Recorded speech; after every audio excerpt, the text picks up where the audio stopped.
Good evening, NFL fans, AFC North fans, and Stream Punk Sports fans. My name is Scott Churchson, alongside Mr. Obie Spencer, and this is Stream Punk Sports, Sunday Night Football, reaction, rambling, and commentary as the Chicago, or aka the Bears, are heading north to Lambeau Field to take on the 9-3 Green Bay Packers.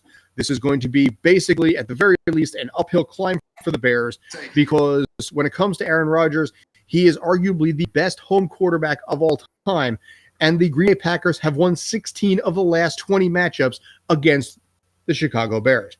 I'm going to be turning this over, as always, to my compadre, my heterosexual life mate, and business partner when it comes to Stream Punk Sports, Mr. Obie Spencer. Sir, how you doing? Hey, Scott, how are you? I'm great. We're doing this whole thing now. We're doing. Yes.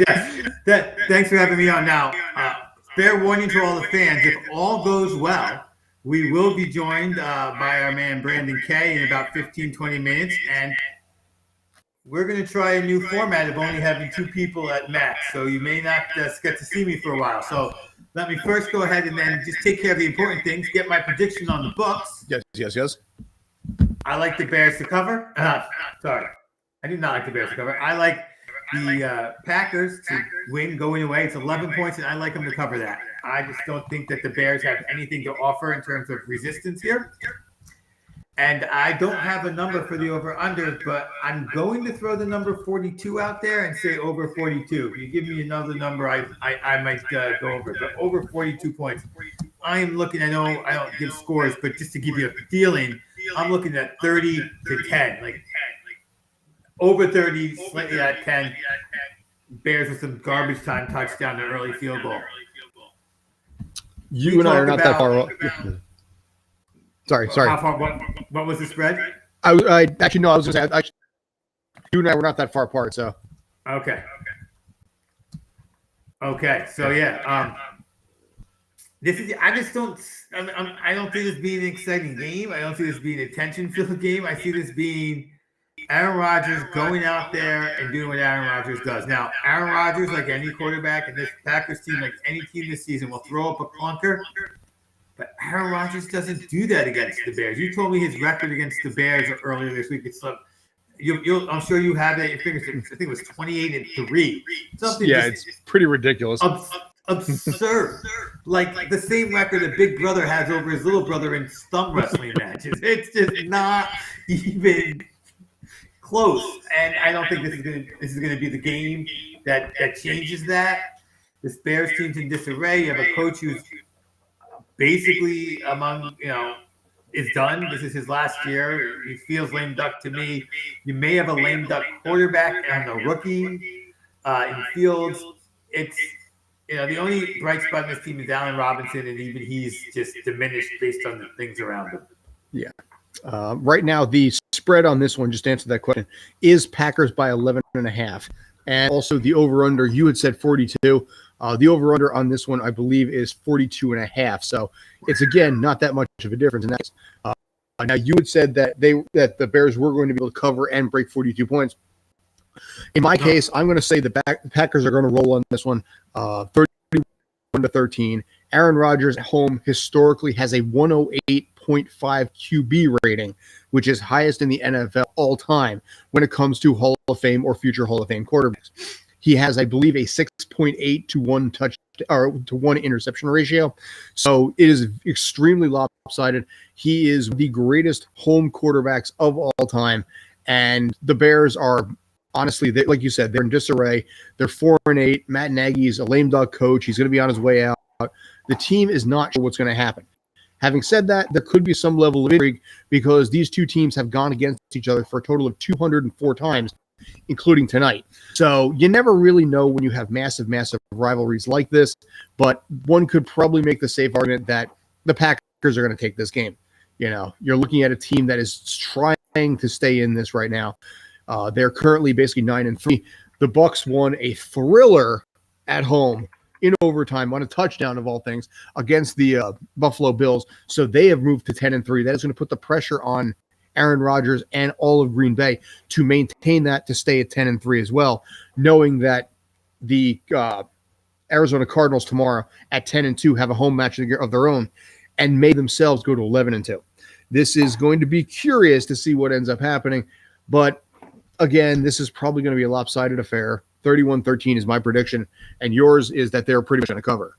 For all you guys out there, though, let us know your thoughts. Do you agree with us? Do you disagree with us? Do you like us? Basically have any opinions at all? Let us know in the comments. Whether you're on Twitch, whether you're on Facebook, YouTube, I see what the numbers are. I see where people are right now. Drop us a message. Let me know your thoughts. Let me know what you think is going to happen today with this decades-old rivalry and where it's going to go from there. They're about ready, I believe, to take the field. Go ahead, sir. Yeah, so I do think one of the things we're going to try to focus on more today for everyone watching this is definitively letting Scott do a lot more play-by-play. I'll do some color. Brandon will do some color when Scott, if and when he shows up. But Scott's going to really focus on play-by-play. We're going to try to do some cover, so it should be a slightly different feel, hopefully. That will be something you enjoy. That seems to be some of the unwritten feedback we've been able to read into things. So and also, given that, and showing it on TV right now, the Packers have this half a game lead on the Cowboys. So to lose that game lead here on this game would be such an utter disappointment. I think that most teams have to fear the Rams if you're one of the division winners. So you want the Cowboys to have to play the Rams. You don't want to fall into that scenario of playing the Rams. Yeah. In my case, obviously, I seem to enjoy the sound of my own voice, so I apologize there. But you're talking about a Rams team in that case there that has struggled mightily when it comes to playing against. I mean, they had a good record for a while there against Arizona, but they have a quarterback right now who has struggled heavily against a team, any team above 500. Matt Stafford has barely a 100 win percentage, just a hair over it. I believe his record is 8-67 all time against teams with an above 500 record. And they are going into the Lions' den tomorrow, or in the Cardinals' den, if you want to call it that, and taking on the team with the best record in the NFL. That is not going to bode well for them. That's in some ways a strange benefit to a team like Green Bay, where they can basically be able to lock down what they need to do, get this thing done. They got Matt Nagy's stats up there right now, 32-28 and 0-2 in the playoffs. It's a shame for that team. Right now they're facing a third down and pretty darn long, and probably 7-8 yards, I'm saying to say on that. But yeah, I mean, right now they're facing a third and long. You have the possibility that Aaron Rodgers is going to be getting this ball very quickly and setting a tone. What are you thinking, sir? I'm thinking that this is really here's what I'm thinking. If we get a half of football that's worth watching, I will be happy. This is such a again, we said like ad infinitum. So let's let the Bears go out here and prove us wrong. Yeah. Like show us that you are not the yes. Good. Show us you're not who we think you are. And right what right team there, does that apply to more than the Bears? That's who the Cardinals are talking about. Right there with they are who we thought they were, and hey, Fields, like you said, scrambled for a nice first down. Yeah, he had that Chase Utley leg up slide though. That's the one that kind of takes out a knee if you're a Mets fan. Yeah, that was a defensive slide, but he slid so early here. Like he got the first down, he's like, "Oop, I'm staying down." Yeah, no, don't touch me. I don't want to get hit. Like they told him, "Do not get hit, get down." So he did. A good completion right there. So right now they're in over to Mooney for about a 15-yard pickup. So right there, they're already into Green Bay territory. They've kind of gotten a little bit of early new life after that 3rd and 7.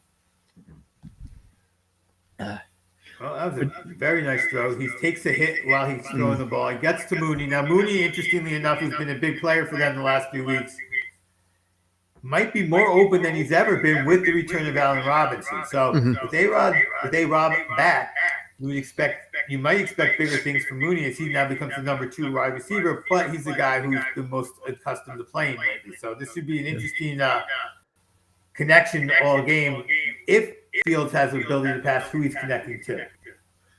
Additionally, so far they've had 2 snaps directly to running back Montgomery, which I don't think he picked up much on it, but that's an interesting decision to be able to direct snap to a running back. He's actually also on my fantasy team, so I need him to have a good game. not only is it an interesting decision, it's just one of the few teams that can kind of line up in that way. And this is a running back who could hand it off to the quarterback with Fields in the backfield. Like maybe we're going to get some really interesting looking plays because you have the ability to do that with the athleticism of Fields. Yeah. Looking at this also right now, we got Matt LaFleur's record, who's 35-9 in the regular season and 2-2 in the postseason. Curiously enough about Matt LaFleur, he never actually played in the NFL. He actually had a very, very short career in the indoor football league, playing for two teams, including a team called the Omaha Beef, which I just find personally just a really hilarious name. And I forget what the other team was, but he never really had professional NFL experience. And he's done obviously very, very well in Green Bay. Jordan Love is probably going to be their parent. Fields over the middle, tipped and incomplete. So that's going to bring up a fourth down right there. But it's funny because, like I said, with a with a head coach that's doing as well as he has been doing, to play for a team called the Omaha Beef is not exactly what one would expect from a guy like that. I mean, I think football is a long litany of coaches who never took a snap in the NFL in any position, let alone at quarterback. So it's not too surprising. I mean, Andy Reid never took a snap, and Bill Belichick never took a snap. So it is something that shows up.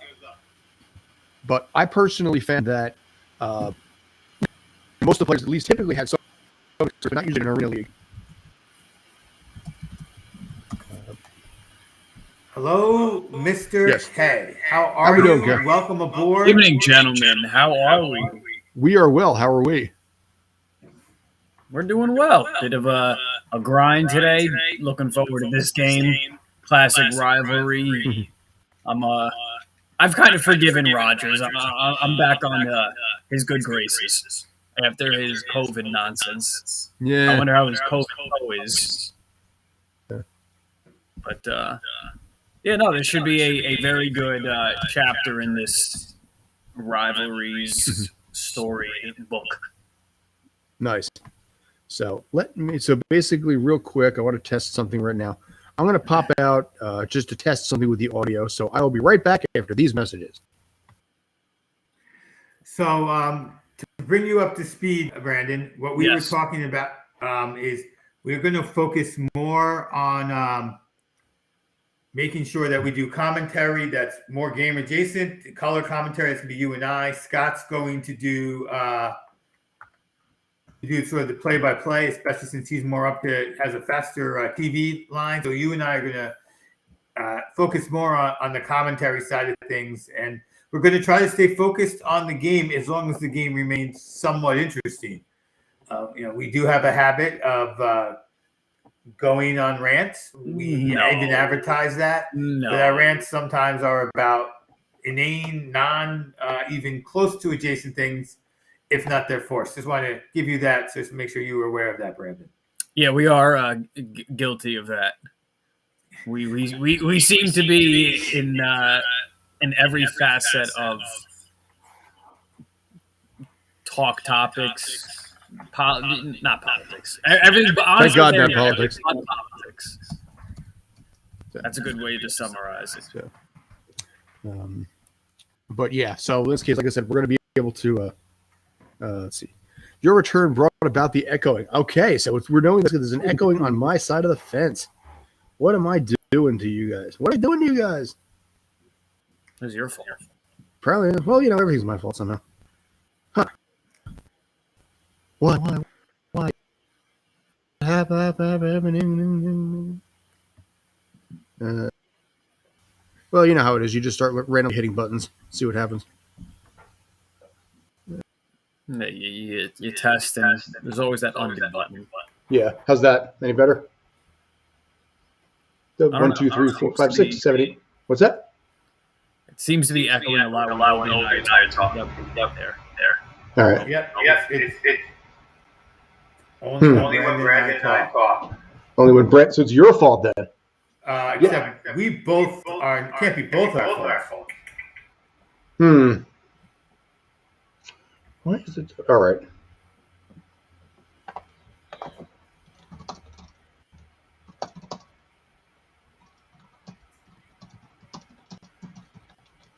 good to see both Chicago Bears owners in attendance. Virginia and Aaron Rodgers.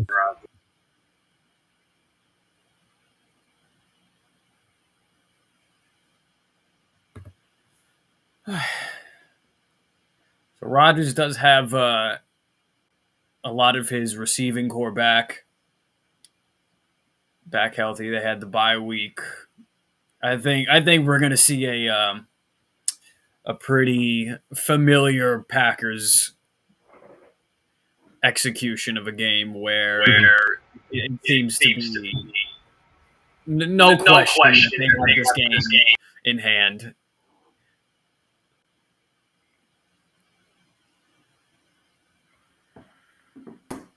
All right, so it looks like it's you and I again. I apologize. I was off trying something to see if I could help, but No, you're good. Yeah, so we got. I'll try doing some play-by-play while this works. Yeah, me as well. Yeah. So here Rodgers, we go. Nice little back. Gets it off to Tanyan. Not Tanyan. He's not playing anymore. That was the Guria, 21 for 6 yards. This does bring down 4th down.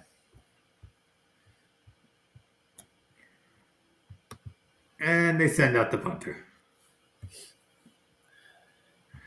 Mr. Painter, my dinner was a fabulous store-bought rotisserie chicken. I don't know about you, but that's what I was able to grace my belly with. What do you do with that to make it a little more interesting? Nothing. Today we had my parents and my in-laws over because my son had a little event and at school. Nice. So we had them over.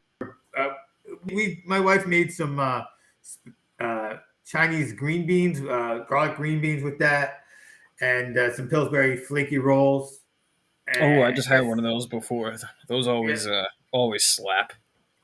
Yeah, so nothing nothing creative was really done. My wife's green beans were pretty impressive. She had never made them before, but yeah, it was just quick. We wanted to make sure we fed the parents who came to my son's show. He's a theater kid. He's on the crew. He's in crew, so he did some gripping. We went to see the show, admire the work of all the set pieces he built, and then he went to a party with the crew, with the theater kids, and we had the parents over for a light dinner. Oh, that's nice. That sounds very nice. And here we go, completely off course. But there we go. I blame Ricky. He we had a direct question. That was right, and it's a commercial right now. But the Bears do have the ball when we come back after a great return. Yes, at the Green Bay 44. After a 34-yard return.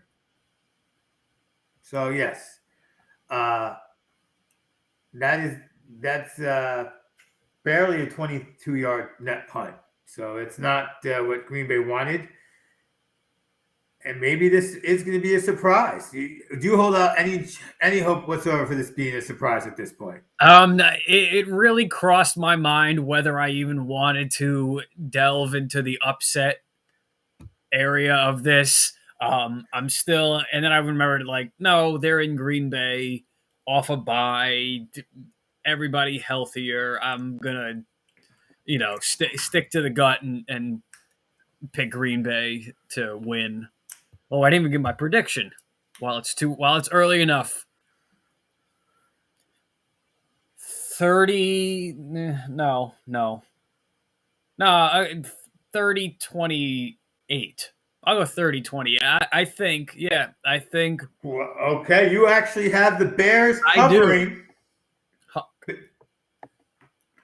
You have the Bears covering and the over. So Scott and I both pretty much took the Bears not covering and the over, but you're going the other way. You're expecting the Bears to cover.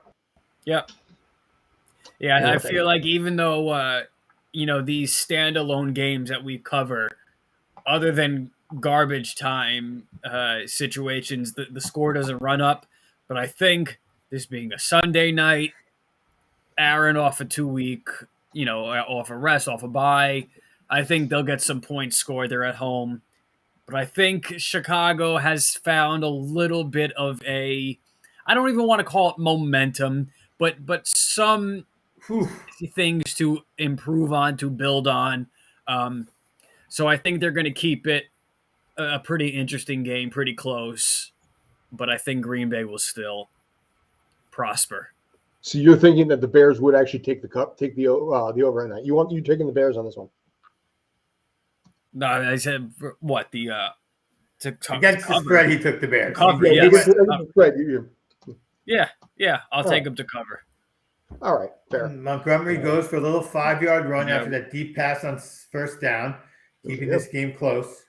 Or not close, but we're almost in field goal range now. First down gives the Bears the potential to score first. From here, I'm going for it on both downs.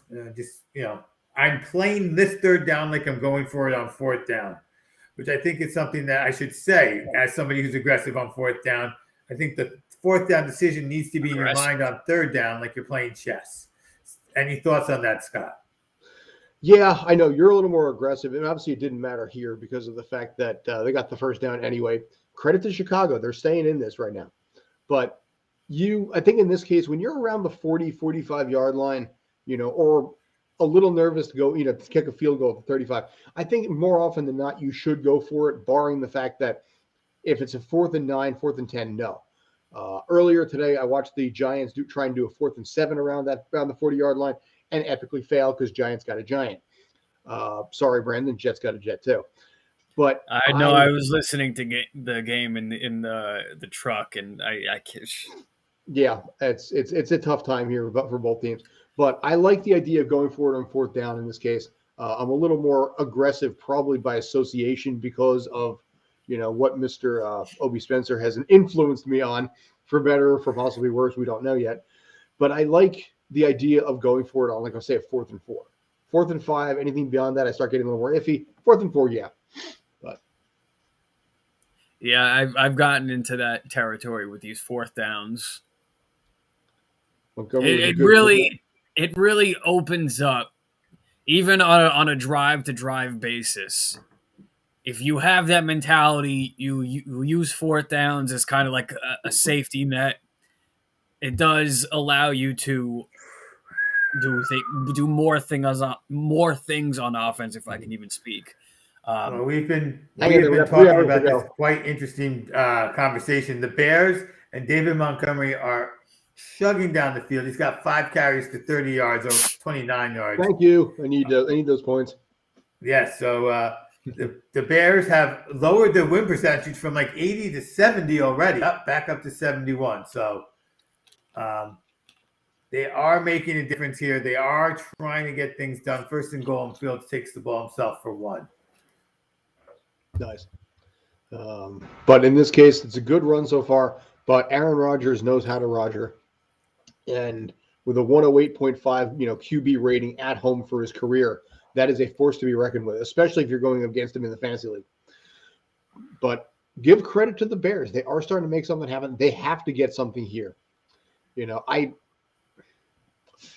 also almost going to go out on a limb and say if it's a 4th down and 1 at, say, the 8, 9-yard line, I would go so far as to say to go for it, because you cannot beat a Green Bay Packer team by kicking field goals. You have to be full out aggressive, give it everything you've got in order to be able to stay in this game. If they start to basically show a little bit of weakness and decide to kick field goals when they could go for it on 4th down, I think that's going to be the death knell for them. Brandon, as we look like we're about to hit a commercial break with Peter's injury, your thoughts on that? I'm leaning that way. I would say if it's if it happens in this situation immediately in this first quarter, first I would say get some points, but then afterwards I would be fairly aggressive, because no, you're not going to beat the Packers in Green Bay kicking field goals or even trying to trade back field goals, because at the end of the third quarter, fourth quarter, when it's really crunch time, Aaron Rodgers will make a play for a touchdown. Mm-hmm. And that'll beat them. So I think Chicago and Matt Nagy are going to have a aggressive mentality throughout the game. Were they 3-8, 4-8, 3-8? 4-8. 4-8. Are they out of it? Yeah, but are they out of it? No. So I really think, especially with that extra game added, we have 5 games or 4 games after this one. I think that Chicago should really use this last month, 5 weeks of the season to really push, because then they could not run off a similar run to where the Jets did a couple of years ago, where they were 6-2 the second half of the season, and they had that great run heading into that off season, and it ended up being nothing. But at the end of that season, sitting down there being like, man, the Jets were 6-2 at the end of this season and got back to an 8-8, 500-ish record, or 7-9. They were fairly respectable at the end of that. So I think Chicago really should do that with more hopes of making a playoff appearance. Sure. So with that being said, you're saying they, get some points, get off the snide, then be aggressive. And I would think that the plan is to be aggressive now, and then at the end of the game, if you can see what the point differences are and decide when you go for the field goal or not. Scott, speaking of being aggressive, where are you on this particular position? Right now, they've just picked up another false start. Green Bay just had a defensive hold, so gave the Bears a fresh set of downs. As Peters is walking off back into the locker room under his own power. So after he was grabbing his leg, that's a positive right there. Like I said, you have a team right now that is, you got a Rocky versus a Prime Creed. Rocky did not win, did not come close and make it interesting by being lax and playing it back. If you ever noticed against Mike Tyson, the way that you had to beat Tyson was to go straight at him. That's what has to be done here. As soon as you give an inch, you're going to lose a mile against this Green Bay team. Justin Fields ends up taking the ball to about the 6-yard line, brings up a 3rd and goal as he runs out of bounds. 3rd and goal at the 5-yard line. Ooh, I would consider 4-down territory. Super behind you guys tonight. What's that? I said I'm super behind you. I'm still on this 2nd and goal play here. Okay. Fields just ran out of bounds in this case, but I like the idea of going for it and making a statement. Even if maybe necessarily you don't get what you want out of this and you end up losing it on downs, you're showing your team that you're willing to be aggressive. You're showing your team that you believe in them enough to be able to make it happen the next time around. Fields is back over the middle, and I think, incomplete pass. I love the new Scott. I love the aggressive calling down here. I'm on board with it 100%, Scott. If you are this Bears team, you have nothing to lose. It's 3rd and goal from about the 4th and goal now from about the 6 after this incomplete pass. You run that same play again because Komet was open, and you challenge your team to do better and win because you are in the heart of the Lions' den, so to speak. And seeing Fields trot off the field tells the whole team you're quitting. I'm sorry. You told me you're quitting. You're telling the team it's quitting. And they're settling for 3 here. So, but go ahead. I was going to say, because I just saw that play now, and I was specifically looking at Komet. If you could body, I think I would run the same play again. I really would. 2 shots at the end zone at 5 yards out. We've seen teams do that a lot, and the second time it works. Yeah. Even if the defense is somewhat expecting it. Yeah. I would. Yeah, I think in this particular case, not only that, you would have gotten the call in the end zone the second time on the defensive pass interference or defensive holding because you were there and he was all over you. So, Scott, what do you expect us to see when Aaron Rodgers comes back out on the field now? I think he's going to get a touchdown right here. I do. I think in this case he's going to, they're down 3-0. I don't believe personally that they're going to have to punt the ball here. I think they're going to get, let me back that up a tiny bit. I think they're going to get some level of points. This is going to be tied or Green Bay is going to be taking the lead here. But I think that first drive just kind of got things settled. Maybe a little nerves needed to be handled a little bit because it doesn't matter how experienced you are. There is still a set of nerves to playing on Sunday night in a rivalry that is this many decades long. But Aaron Rodgers, like I said, that entire team knows what it's doing. They know what is at stake, and they know the Bears just, like I said, bent a little bit there. The Bears are up by 3, but yeah, maybe it's my personality shifted a little bit, but I do see things more from your perspective than I used to, just because of the fact that you need to be aggressive. You need to push forward because you can't win on field goals. And what's funny about this, as I say this, is I spent a lot of years rooting for a Giants team that spent a lot of time, basically kicking field goals when they could have gone for it on fourth down. And they lost pretty much all those games. They lose them now, but at least it makes it more interesting. Joe Judge is willing to try, do flea flickers, go for 4th and 7, and be like, all right, we didn't get it, but damn it if we didn't try our damnedest to make it happen. I would have liked the Bears to try and go for a 4th down. Plus, it also makes it a hell of a lot more interesting. So, yeah, now we're going to come back in. They're going to kick the ball off. They're probably going to put it in the end zone as opposed to trying to kick it a little short and see if they can control the return a little bit. They're going to put it through the end zone. You're going to give the ball to Aaron Rodgers at the 25, who's got to feel that his defense made a great stand by holding. The defense has got to feel – the offense has got to feel like it did its job. The offense has got to feel a little disrespected that you think you can beat us with field goals. You're putting the ball in this bad man's hands. What are you expecting out of this, Brandon? Yeah, I'm going back to thinking that they, regardless of the narratives that have been going on with Green Bay and Aaron Rodgers the last couple of weeks, they've been lucky to have the bye as late in the season as they had. So I think coming off that bye, you have these last 4 or 5 games. I think they're going to really use this game against the Bears as a springboard into the playoffs. They can use kind of like that late season hot run, even though they won't be like a wild, for one of those hot streaks for a wild card team going into the playoffs. I believe they'll host. I think if it started today, they would host at least the first playoff game. So I think they want to use this stretch to really go back to playing top tier Green Bay Packer football, because once we know they can get to the NFC Championship, that's not the problem. It's getting past that. Mm-hmm. So I think the last month of the season is going to be super crucial, starting with this rivalry game here. Absolutely. So, all right. So right now, Green Bay is getting the ball back. It is now a 1st down and 10. They have the ball at their very impressive 5-yard line at the moment. So 4:20 left in the first quarter. Green Bay had a quick, I think it was almost 3 and out, 4 and out. Handoff to the side, still on his feet, to the 10, to the 15, to the 20, and out of bounds. So Green Bay is doing exactly what Green Bay needs to do on the ground. Good run play by Jones for about 12, 13 yards on that. And again, no, Packer fan, you don't own them. Only Aaron does. I know that. Aaron Jones. Aaron and Virginia Hallis. Those are the only 2 owners. Well, no, the Packers own them, and the Packers are a publicly held team, so maybe that guy does partially own them.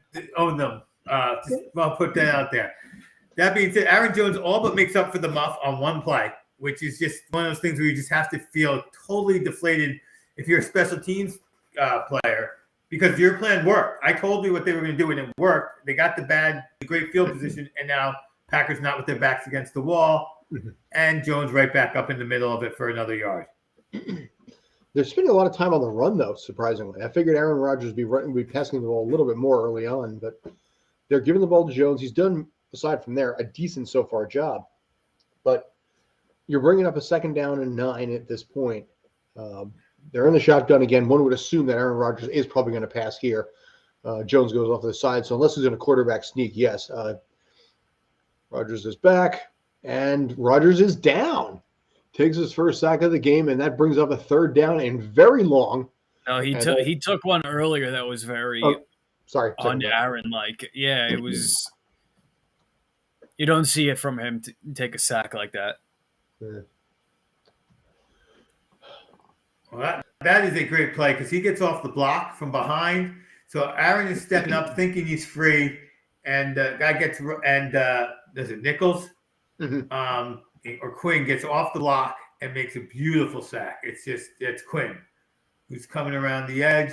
He's blocked out of the play, but gets around it. So Aaron is stepping up, thinking he's got some room. Boom! Somebody's in his face, and then he's caught from behind. It's great 2-man sack there. I'm glad they split it. And Alan was tripped up there pick up on that too. Aaron Lazard goes for 32 yards, and it's all for naught. So, was there a flag on that? I don't think there was a flag. That was a Okay. beautiful throw over three receivers. You said all for naught, so I thought maybe I missed something. No, all for naught. The sack was all for naught. I apologize for my confusion speaking on that one, Scott. Yeah, no worries. I'm easily confused. Oh, man. But yeah, I know. I need Aaron Rodgers to have a bad game. I don't care about the final. I just need him to have a bad game here. And Montgomery to have a good one. Jones back over the middle, picks up maybe half that ball perfectly in. Oh my God! Yeah, almost triple coverage. Places it right. Oh. Like I said, 108.5 QB rating for Aaron Rodgers for his career at home.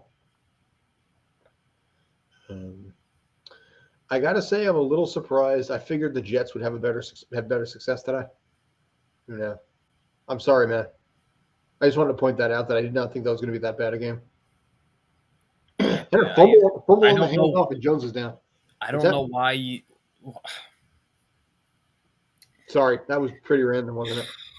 It was just. It's just. I'm doing my best to look at house numbers and listen to this garbage come out of the radio, come out of the speakers. Who does the broadcast for the radio show is that Bob Papa? Marty Lyons and Don McGurka? Yeah. Yeah, okay. Well, listen, you got a good tandem there. I'll give you that. Third down and 10. Yeah, no, they're good. I enjoy listening to them. It's what they have to talk about. Yeah, it's like Bob Papa and Dick, on the other side of it. By the way, we were done with the first quarter very quickly at this point. That pass play went for maybe a yard, but again, it's setting up another, third and long here. So I'd like to be able to see what happens second quarter, but so far it's been pretty much a sluggish first quarter. So, gentlemen and listeners and viewers and those coming along with us, we are going to try to stick to a two-man booth for the time being, see how that works. Yes. Brandon, thank you for stepping in for us today, as always. Good to see you. I'm going to step out. Follow us. Check our Twitter feed during the game. It might be a little more active than usual. Who knows? Check across your fingers. Enjoy this surprisingly good game so far. Because third and long, Bears might get the ball back again, up 3-0. I wish you both an enjoyable game, and I will be checking in. I promise. Take care, guys. You too, Ben. Thank you. Enjoy your night. Yes. So I may as well just say this on air. I'm perfectly fine with that. We have found that our numbers have actually been better when we haven't had like 4 people on. Right. So we're trying something a little different in this case, just by virtue of the fact that it's a little more in depth as far as to actually what's happening. I especially noticed it yesterday when I was covering the MLS. A lot of the numbers were actually really impressive, including one Sunday night game when I had the Browns and the Ravens, who are not exactly high-profile teams. People stuck because they wanted to know what was going on as it was happening. So we're trying something a little different. This whole Stream Punk Sports is still pretty much in its infancy. So as we move forward, as we're trying to make things happen, build this thing, we're getting things going. I'm happy with the progress and the growth, et cetera, et cetera. So, but nothing is ever perfect as we go along, which is why we do what we do. No, this is an ever-changing enterprise. Quite indeed. Go ahead. Has its own lifeblood and own breath, and it's got a life of its own. Yes. And for those of you that are currently watching on my personal Facebook page, I see, and as soon as I said it, they just disappeared. I was going to say, yeah. Like, no, you can't see me. Yeah, exactly. No, not me. No, don't know that I'm here. Yeah, I was going to say, basically, I'm going to try and use Chrome again. Chrome has actually had a legit issue when it comes to Restream that's caused a couple of issues that Opera didn't have. So when I had the echo issue before, I closed out Opera, reopened Chrome. I'm going to see what happens there. I'm going to be right up front with this. Who knows? Basically, it may crash my entire computer. I may have to be forced to reboot, in which case, Brandon, y'all are in charge for a couple minutes until I come back. That would be all right. Yeah.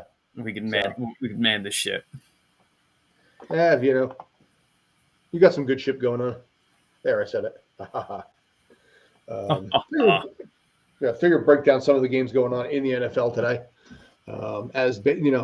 Punt to start off the second quarter. Good kick too. Little slip and fall, and so no return there. But Chicago's going to take over about the 12-yard line, giving Fields the ball back at this point. So that's a good start for them. Otherwise, Aaron Rodgers right now is 4 for 4, 444 yards. Fields is 2 for 6, 427. So it's a little sluggish first quarter, but that's okay. I still more or less stand by my prediction that this game will be 31. I mean, that's like basically Zach Wilson's whole game. No. Or Mike Glennon, for that matter. Let's just call it what it is. Yeah, but at least Mike Glennon, like that you're not surprised. Like you need, like especially coming off, the Hi, JV. well, he played last week. So See, I don't even remember anymore just being stuck in a van. I don't know which game is which anymore when he plays. No, he comes back last week, whatever, and or 2 weeks ago even. Yeah.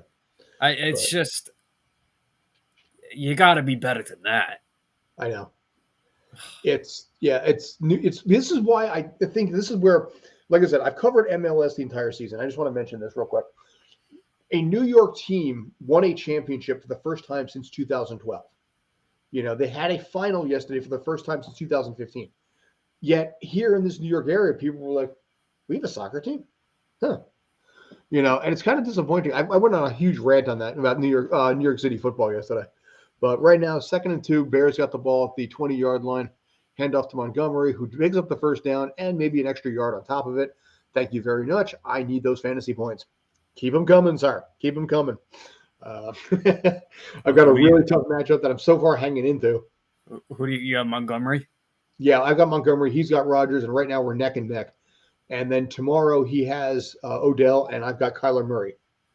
So we're really running. It's one of those things where Yahoo gave me like a 30% chance on the outset to win, and it's hovering like right at 50% at this point.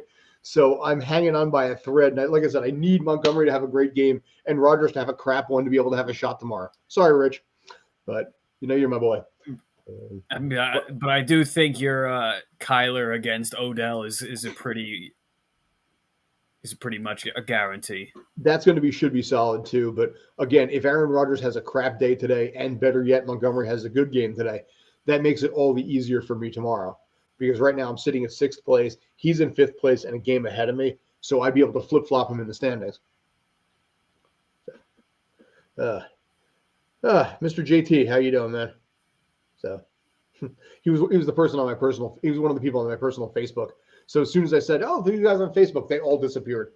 So it was kind of funny. But 2nd down and 7 at the 25.5-yard line. 12:43 remaining in the second quarter. Handoff down to 30-yard line and the first down and some. I'm trying to think if it's like certain networks that are more behind than others or something like that. Because I just got that second. They're about to play the second down now. Yeah, for some reason yours is running slow for that. I'm super behind. Yeah, well, I'll keep doing play-by-play here, and then, when you see it, you can just... Yeah, I can. Yeah, I know what to look for. Exactly. I will spoil it for you. I apologize for that. No, it's all right. By the way, we do actually, as we're building this, I've picked up the domain Stream Punk Entertainment, so we have that going. I'll start building that this week, too. We have coming forward, it's passed over the middle and nearly picked off. Fields was damn close on that. Mooney's livid as heck. He wanted a flag. There is a flag on the play, so I'm not sure what that flag's going to be. If that's going to be defensive pass interference on the defense. So in this case, PI works as good as a first down catch. That's on Douglas. It's first of the game, I believe. And Chicago gets the first set of downs. The hell was I just talking about? How you just got entertainment as your domain. Oh, yeah. Coming into the new year, we are going to be adding MMA. Ernesto Diaz wanted to actually cover that from an English and Spanish standpoint. So he will be handling that. We will be doing more in the European soccer market as well. So some of my NYCFC colleagues, when they get more free time, will be coming on board and doing bilingual Spanish coverage and English coverage of everything going on in European soccer. So we're moving forward in this case. I needed the website because I needed to start building an actual schedule so everybody knows what's going on with what, Right. and go from there. But yeah, so if you guys have any Christmas presents for me, basically it's viewership, or possibly broadcast deals or money like that. We also are going to be working towards starting to work with maybe some of the Atlantic League teams. Not like the Yankees and Mets. We're too small potatoes for that. But I'm pretty damn confident we can start picking up some of the local teams and start doing some advertising with them as well. That would be pretty cool. Hell yeah! Start building that play-by-play on that too. I think it's doable. And run down the sideline, in for the touchdown. Who is that? He went all the way. He went all the way. Thank you, Chris Berman. And holy shit on a stick. The Bears are now up 9-0. Oh, wow. That was Grant. Okay. Yeah, big touchdown run on that. 6 plays, 89 yards. Took a little under 4 minutes. Was he touched? Was he My only question, did he go out of bounds? Because he was damn close. But even if he did, it's a great pickup anyway. Movie's down to there. I don't think so. You think he went out of bounds? No, I don't think so. Okay. Yeah, I was gonna say he was on his way. If he wasn't where he was, he would have stepped out of bounds eventually, but it was just enough to stay. Yeah, he just right. And the Bears are up by 10. The Bears. The Bears. I just want to point out, I mentioned, one of the fastest signs to feel old in this country is to make an SNL reference and not have somebody understand it. No, he was good. Yeah, no, he got that. You see these two security guards, they're cops, they were like talking to each other, like they're outside like a bar. Dude, it's a day. Hands in their pocket. There's an NFL play running down the sideline, and they're just nonchalant. Yeah, it's a day at the office for these guys. Yeah. I've met some of them doing coverage and whatnot, but yeah, they're just like, it's a weekend gig. You pick up a little extra cash on the side. But yeah, there'd only be eight of them at the very least. Outside of potential. When I was covering the XFL last year, I ran into one that was a guy I graduated with who did, pick up security work at the XFL, and it was cool to see him for a couple minutes. And then, I'll see you in a couple of weeks. When the Guardians come back, the entire league folded. I haven't seen him since. Yeah, we only had like 5 minutes to chat, and it was a good catch up. And we made the promise that we're going to get together and actually spend a little more time. Next time that the game was there, and they canceled the entire season, so I haven't seen John since. My wife has seen that guy more often than he has because he keeps coming in with his dog. But would they play? What would they get 6 weeks in before something like that? And they were taking on the best team in the league, who had a quarterback in P.J. Walker, who is now one of the quarterbacks for the Carolina Panthers. Respect. I was really, really disappointed. I love the XFL. I was getting into it. Anytime you have players that actually take beer shots with the fans, you're like, this is my blue collar league, But yeah, Emery Hunt, if you remember him, he was the guy that was running the show with that. Yep. So, I don't know what he's up to these days. I know he still has football game plan. He runs it pretty much as a solo operation with Mike McCarthy. Yeah, I mean, he's pretty much that. And then he does other. It's all college stuff, really. ESPN Plus, I know he's doing some games over there now for Division II, Division III games. Right. Credit where it's due, man. But so we got a new show coming on NBC called Grand Crew. Oh God! Don't even with these NBC shows. Jesus. I know. It's funny. I never realized until I paid for full Hulu how important not actually having commercials was to me.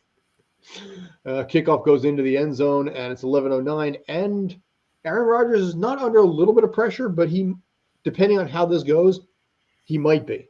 This is not a make or break right here, but they're down 10-0 in the second quarter. The Bears have done a phenomenal job so far, so it's not going to be something that he's under a ton of pressure yet. But if this is 17-0, you'll definitely see some pressure there. No, or even if we get to 5-6 minutes to half and it's 10 Yeah, and if they don't have points within the next drive or two, Yeah. I think you should start to be a little weary about this Packers team. But I think right now you still give them the benefit of the doubt. Yeah. And I was going to say, he had to roll out and just threw it out of bounds. Very casual throw. So it brings up a 2nd and 10. But so far, his numbers have not been great. Currently sitting at 4 for 5, 44 yards in the second quarter. But curiously enough, only 18 yards rushing right now. 16 by Jones and 2 by Dillon. So it's been a little sluggish first quarter right now. First quarter is some change. Montgomery, seven rushes for 33 yards. No catches for him. Although that's okay. I'll take what I can get right now. But 11. Go ahead. No, I was going to say they're able to put pressure on Rodgers. I mean, he is not. It's not that he's not comfortable. He just can't find the space to stand there, get set, and find a receiver. I mean, he's got to not pitch out, but he's got to roll out every single time, basically. They are putting pressure. I mean, there was a good catch there by by Jones rather, for 7 yards, bringing up a 3rd down and 3. So but yeah, they're starting to get to him, and they're not giving him the time to get set to open up the pass game. The running game has been a little bit suspect at this point, still early, mind you, but that is forcing Rodgers to have to pick up the slack a little bit. And with that Chicago Bears pressure, it's making a little bit of a difference. This 3rd and 3 could be borderline critical depending on how it plays out. Over the middle and complete for the 1st down, and maybe a couple more past the 40 and down to the 44-yard line. So nice run there. Yeah, I think maybe Rodgers has gotten into a little bit of a give me the damn ball mentality, and they're going to throw it. Even if they're throwing to a lot of running, not a lot of running backs with Aaron Jones, who's a very good receiver out of the backfield, or even lined up as a receiver as well. So I think they're going to be pass heavy now, run a lot of slants, and then you're going to see those shots down the field. Yeah, back in the shotgun. It's got Allen in the backfield right now. 9:38 left at this point in the first half. So, and run over the middle. Bears getting payback. Yeah, well, you know what? Here's what I'll say. The Bears have won 4 out of the last 20 against Aaron Rodgers, going back, I think, to 2011. But I do believe, correct me if I'm wrong, in the all-time series since the beginning of time, I think the Bears have a better overall record. So I'll give you that one there, too. So Rodgers talks too much smack.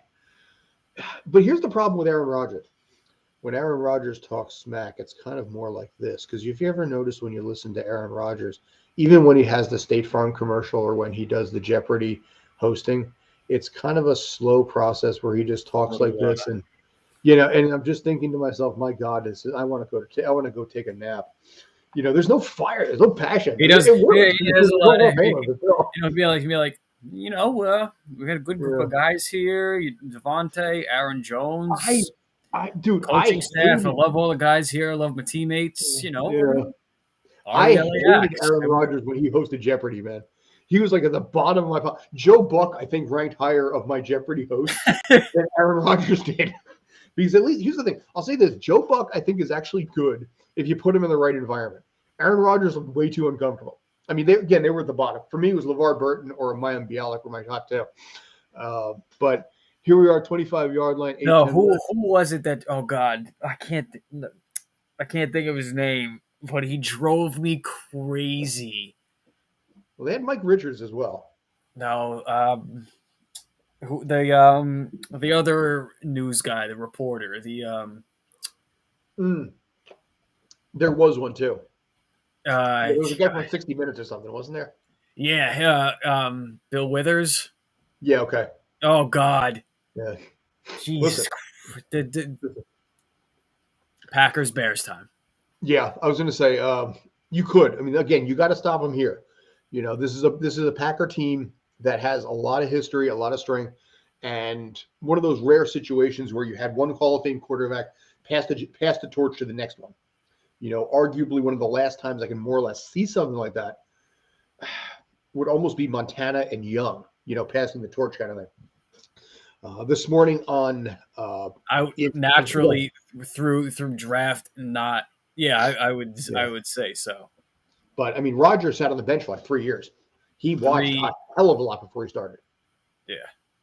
I mean, I think that 3, that's crazy. That there's no way that would ever happen. Yeah, not in today's NFL. Roll out to Jones there, pass across the middle run across the middle, and inside now the 15-yard line for a first down. So the Bears are rebounding exactly as they need to at this point. 7:55 left. In case you weren't aware, Jones also did give the first down announcement himself to let everyone know that, you played Justin. He was confident. Here, listen, I don't blame you for doing that. I'm a Giants fan. I would never say the thing. I mean, I don't remember what Herbert's numbers were, but they did tally 37 points on my Giants. So I got to see what Herbert's doing in the playoffs when he gets there. Yeah, but I'm saying as far as today goes in fantasy, I would have done the same damn thing. I mean, listen, it's not a bad situation either way, but Rodgers over the middle, pass, and inside the 5-yard line for a first down, inside the 3-yard line even. Please do not pass the ball into the end zone, Mr. Rodgers. I want you, do not run it in. Give it to Jones, let him score. I'm okay with that. But, yeah, no, the Giants today, I mean, there was no way in hell, the Giants were going to have a shot. And Justin Herbert, I think at this point, going into this game, I think was 27 touchdowns and 11 interceptions, which would have been funny. And he's the first player to have 30 touchdowns in his first 2 seasons. Yeah, I think since Dan Marino, I think. I think first. Oh, you mean the season, first to 30? In his first 2 seasons. Okay. First group to have 30-plus touchdowns. Okay. I don't know if Dan had 30 in the first 2 seasons. He got to the Super Bowl. I was going to say, that's a different era, too. I mean, that was much more of a running league than it is now. So the numbers are a little bit skewed, especially with 17 games. I was going to say, Rodgers moving his team right now. Yeah. We were talking about these quarterbacks weeks ago, and you have a different time. Do you know who the first 4,000-yard passer was?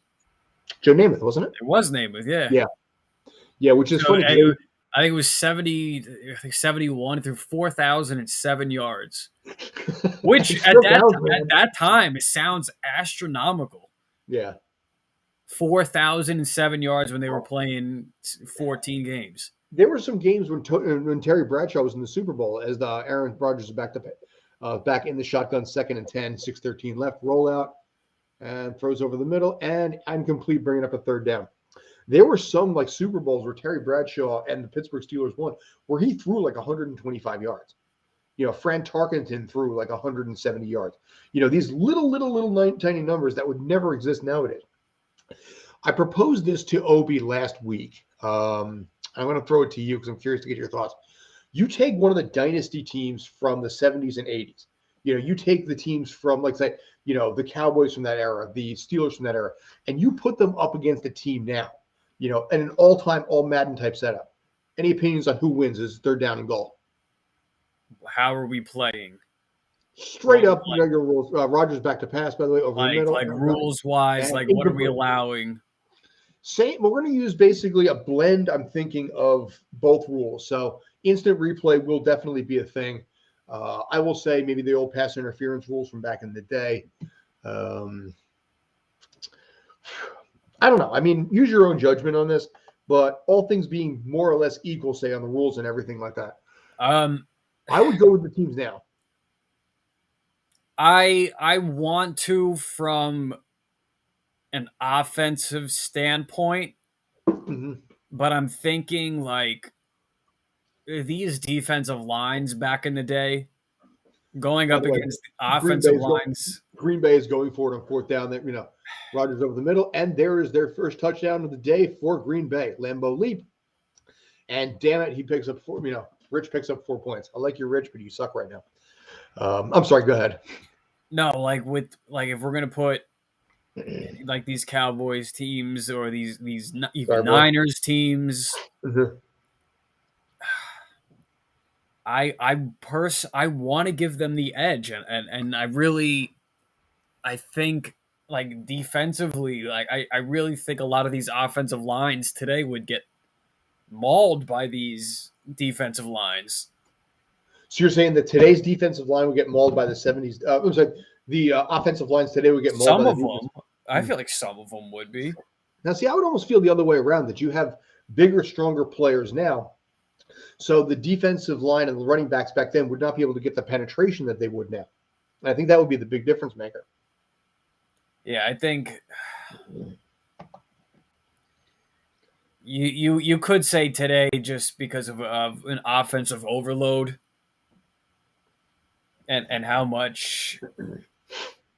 But if you had some of these older teams come into a game with more of an offensive mentality, I think it could make it a very interesting conversation. And again, it's the most hypothetical of hypotheticals. It totally is. I'm not going to argue that one.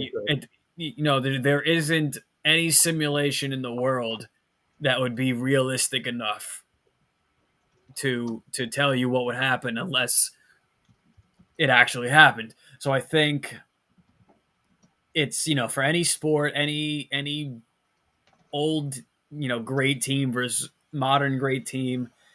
We do this in basketball, like the Warriors against those 90s Bulls teams or anything like that. It's a fun conversation, but I think really, like, it really is 50-50. Like, if these teams played 10, 11 times, they would go 6-5, 5-6. So you're going to say it's right down the middle. I'm going to say, yeah. Maybe with I might lean a 60-40 in a certain way, but I'm very split when it comes to these older teams against these modern teams and vice versa. Warriors lost to the Sixers last night. That'll make Obie happy as a fan of all things Philadelphia. I think Durant dropped 51 tonight. Well, the Nets got better once they left New Jersey, which. You can make a Jersey diss there. I'm leaving a window if you want to make a diss on my home turf right there. Hey, they got the 2 finals in New Jersey. Yeah, they did, and that was a weird back-to-back. All I know is they got spanked by LeBron when they first came to Brooklyn. Yep. But here in New Jersey, we don't really have any sports team. The only one that actually has a name is the Devils. Really. I heard. Even the Red Bulls are call themselves New York. Well, I don't know if you've ever thought about this, but I'm listening to the fan the other day, and there's a guy calling up, and in all my years of loving the Jets, it had never even occurred to me to think of this. Yes, obviously they play at MetLife. It's in Jersey. They have the practice facilities in Jersey. Blah blah blah. Not to relocate them, but to rebrand them as the New Jersey Jets. I've heard something like that, yes. Because also a lot of teams in New York are blue-colored and based. Now, I like it I like the sound of it. It's got a flow, but I can't disassociate the New York. Sure. I can't do it. There was a talk, basically, as Montgomery picks up about 5 or 6 there. Back in the 80s, probably before you were born, there was some heavy talk about trying to rebrand. And even the merchandise was New Jersey Giants, New Jersey Jets. They sold jackets and T-shirts to really try and say, okay, you're playing in East Rutherford, you're playing in Bergen County, New Jersey, call yourself that. And ultimately, obviously, it never went anywhere. But there was a big push back in the 80s to make that happen. Even as a kid, I had a hard time with it. Because, again, to me, they were the New York Giants. They still are. Soccer, like I said, a little bit different as Fields rolls out, slips, and dodges 1 sack and just throws the ball away. Yeah, I think that's a smart move there. Bring up a 3rd and 4. My problem with MLS is you have a New York City football club, and then you have the New York State area that plays in New Jersey and calls themselves the New York Red Bulls. It's confusing for anybody outside this area. I get where they're trying to come from. It's a marketing standpoint because, listen, I'm Jersey loyal. I've been here my entire life. But we get shit on a lot. So it's better for marketing to say you're New York, than you are to say you're from Jersey, But yeah, I get it. But there's a push by the New York City teams to be like, you're in Jersey, just accept it. Third down and 4. Fields is back over the middle and picked. And basically down to the 40, the 30. He's going to go all the way. He's done. 20-10 and in for the touchdown. And Green Bay takes the lead. Oh, a big pick six by Green Bay right there. So, and very, very, very quickly, that 10-point Chicago Bears lead has dissipated. That was a great pick six by Douglas and sheer inexperience on the part of Fields. By the way, let's see. Yeah, sorry, Packer Taco. I know that you were looking for the Bears to win. Oh, just a lollipop of a throw, too. Oh, yeah. Terrible throw, and that's a rookie mistake right there. Oh, and he falls. Oh. Yep. Yeah. Fields will get the ball back very quickly. You got to rebound, but those are the rookie mistakes that you make that you got to learn from. Who received the ball first? Bears did. So Green Bay will get the ball second half. Great Escape. That was an underrated movie. You know? Oh, it's such a great movie. Yeah, Alec Guinness would always talk about that movie and movies like it, but he would never talk being Obi-Wan Kenobi. So he's like, don't ever talk to me about Star Wars. He hated Star Wars. Great Escape, different bit there. So, but anyway, yeah, good run. Such a great movie. The Bears are very, very quickly. So why is that updating? There we go. The Bears are now up 14-10. Aaron Rodgers, Bruce Credit, 102 yards and a touchdown. What's that? Go ahead. The Packers are up 14-10. What did I say? The Bears? Yeah. Yeah, sorry. They wish We they were up apologize for any 14-10. inconvenience. Yeah. They wish they were up 10. I know. At least they call the Chargers the LA Chargers now. I'm getting better in that arena, And the Washington football team, I'm getting better there. I struggled with that for so damn long to call them the Washington. As soon as they come up with another name, you'll have it like you'll have it down pat.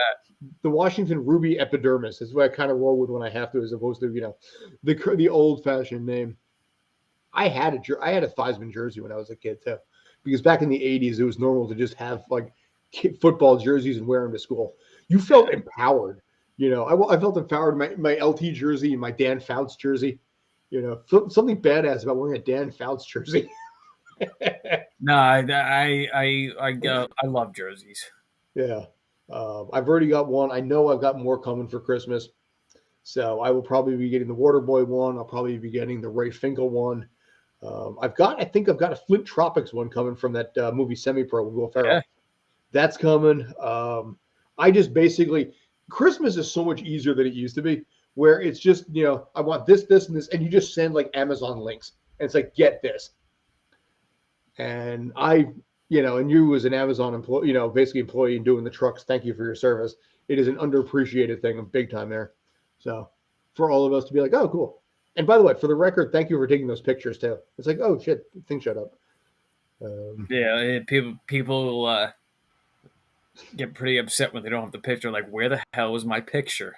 It's a CYA on your side, and I like the idea of it. And I think it's smart, but it's also just kind of it's like, okay, I know something is there.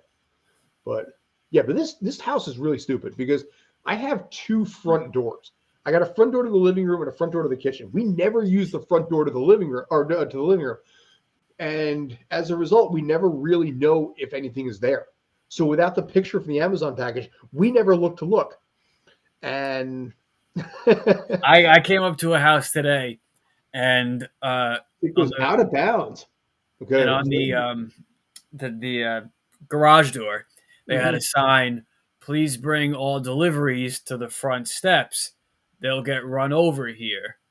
I was like, that sounds like a you problem, though. Like, that just sounds like you get in, open the door, and you're out of there. Dude, you get like a PS5 or something, you're so excited to just run it over. But clearly this has happened before, otherwise you wouldn't be putting up a sign like that. Honestly. Yeah. First down at the so 40-yard line. We'll run over them. Well, okay. So Montgomery takes it and picks up. He's still on his feet, and he's not getting anything. I don't know what they're going to call there. I mean, forward progress was no yards, I think, but they Green Bay kicked the ball out of bounds. So Chicago did get the ball at the 40-yard line to start. But they're highlighting that pick six again, and Fields just looked like, I guess you just never saw Douglas. It wasn't a throw that he looked like he had the capability of trying to pin the shot. I think it was just it was a rookie mistake. He didn't say it. I like Fields. I think he's a good quarterback for the future. I think he just needs a couple parts around him. So Fields is back to pass again. Pickup is going to be a 3rd and long at this point. Now he's tackled. It's going to be a 3rd down in about 4 or 5. Yeah, I'm still indecisive about Fields. I have no idea. I give the Giants credit I've said this. I don't get it with these Ohio State quarterbacks. Mm. Well, we did have the Ohio State quarterback in the name of Dwayne Haskins. Who, Mr. Selfie? Mr. Yeah. My team's out there getting a win. Oh, requisite half-naked thin guy, too. By the way, the weather up there is currently 36 degrees at game time with an 8-mile-an-hour wind, so it's not brutally, really terrible. Fields back to pass over the middle and picks up the 1st down and a hell of a lot more. To the 30, to the 20, to the 10, and Chicago retakes the lead, and no flags on that. Wow. Oh, that was that. No, it wasn't Mooney. That was who was that? So, you know what? We're getting a little bit of a shootout here. I like this. See at 30. Yeah, see. Yeah. Look at this idiot with no shirt on. Good job, there, dude, guy. Yeah. Hypothermia. Woo. And that dude's thin. He's not. He's not like me. Who's no. He was not. He was not packing it on. Saw a lot of people when I was covering MLS last night in Portland, because Portland was about 40 degrees. But the problem was it was raining the entire game, and you got a bunch of half-naked drunk people there. Great, but this is Lambeau Field. This is Green Bay. These are impassioned, fired-up fans. But Justin Fields rebounds 100% with a big, big, big touchdown for about all they have. So. But yeah, drop us a question, a comment. You got any thoughts on this? What you guys think are going to happen? Let us know down below. If you're a fan of if you're a fan of either team, if you hate either team, if you're a fan of us, you hate us. Let us know. I'm all down for anything on this particular case. This is Stream Punk Sports, bringing you reaction, rambling, and commentary on Sunday Night Football tonight between the Bears and the Packers. Right now, the Bears have just taken the lead. They're up 17-14 now, late in the 2nd quarter. I'm trying to pull my best Chicago accent right now. I'm not sure I'm doing a good job on that. But, yeah, it's turned into a good game. I'm liking what they're doing. I'm liking what they're bringing to the table. And like I said, I have faith in Fields. The fact that the Giants traded their draft pick, it was a smart move 8 months ago. And the Bears have a quarterback of the future. For the Giants, who knows what's going to happen there? Not Aaron Rodgers. Daniel Jones may have very well thrown his last pass with the Giants. That neck injury is a massive concern right now, and they've pretty much tanked this season at 4-9. I kind of have hope that they're going to go after Russell Wilson. I would love that. That team needs some spunk. They need some fire. They need some energy. They need some passion. And right now, they haven't got shit. So. No, not at all. I was never high. I wouldn't even say I was medium on Daniel Jones. Yeah. I was quite low on him. He's a nice kid, but nice kid is not a good quarterback. Not a good quarterback, man. So what? I got little Timmy down the street. He's a nice kid. So what? Does that do the Jets or the Giants any good? No. Well, here's the curious thing. Justin Herbert, there was some talk that actually they may have considered drafting him instead, but he opted to go back to Oregon for his final season with the Ducks in college. Had that not happened, there was some talk that the Giants may have taken Justin Fields over Daniel Jones. And I got to wonder, I asked Obie about this morning, and I think I agree with him on this. He had said that it probably wouldn't have made a whole lot of difference because Justin Herbert has so many offensive weapons, and the Giants are just a screwed up mess. So it wouldn't have made a whole hell of a lot of difference, whether it was Herbert or Daniel Jones in this case. Yeah, no, I don't think so. Yeah. With these, quarterbacks coming out of college, it's so crucial to surround them with talent. Mhm. You saw what the Rams did where they had Goff on that rookie contract. You loaded up that defense, you loaded up weapons, you got to the Super Bowl, and they kind of showed that might be the recipe for at least getting to the Super Bowl, getting to deep playoff runs when you take a chance on a quarterback early. You surround him, you're not paying him, load him up, load up the rest of the roster. But at the same time, the quarterback you take has to be able to play the position and play the position well. You can't just find some guy, put on the shoulder pads, give him the football, and they go score six. yeah, that's not what's going to happen. These kids have to have the talent, and it's got to be a 50-50, Yeah. Give and take situation. Obviously, some are more talented than others and can take on more of a load in terms of what they're asked to do. But even at its very base game manager style quarterback play, you have to still be able to make throws, not turn the ball over. Basic football, yeah. Yeah, have a high completion percentage.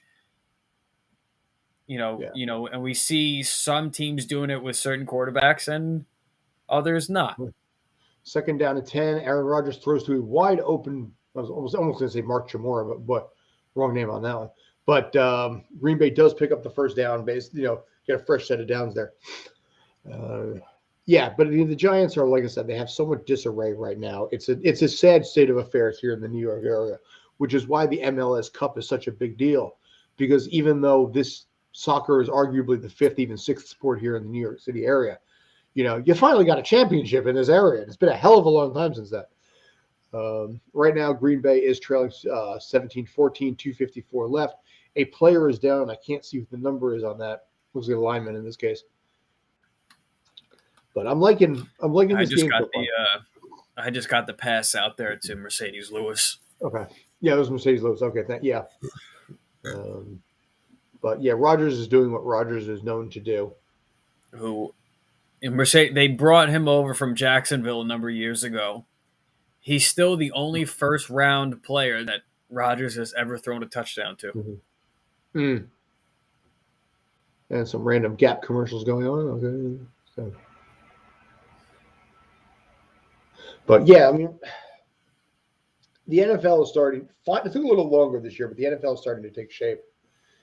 Credit where it's due, by the way. The Browns won today. I didn't expect that one necessarily to happen. I figured Lamar Jackson was going to be able to win a second game in a row, but that's the Browns. Who knows what's going to happen? That's a weird team there. Green Bay's featuring the tight end today. Yes, and very much they are.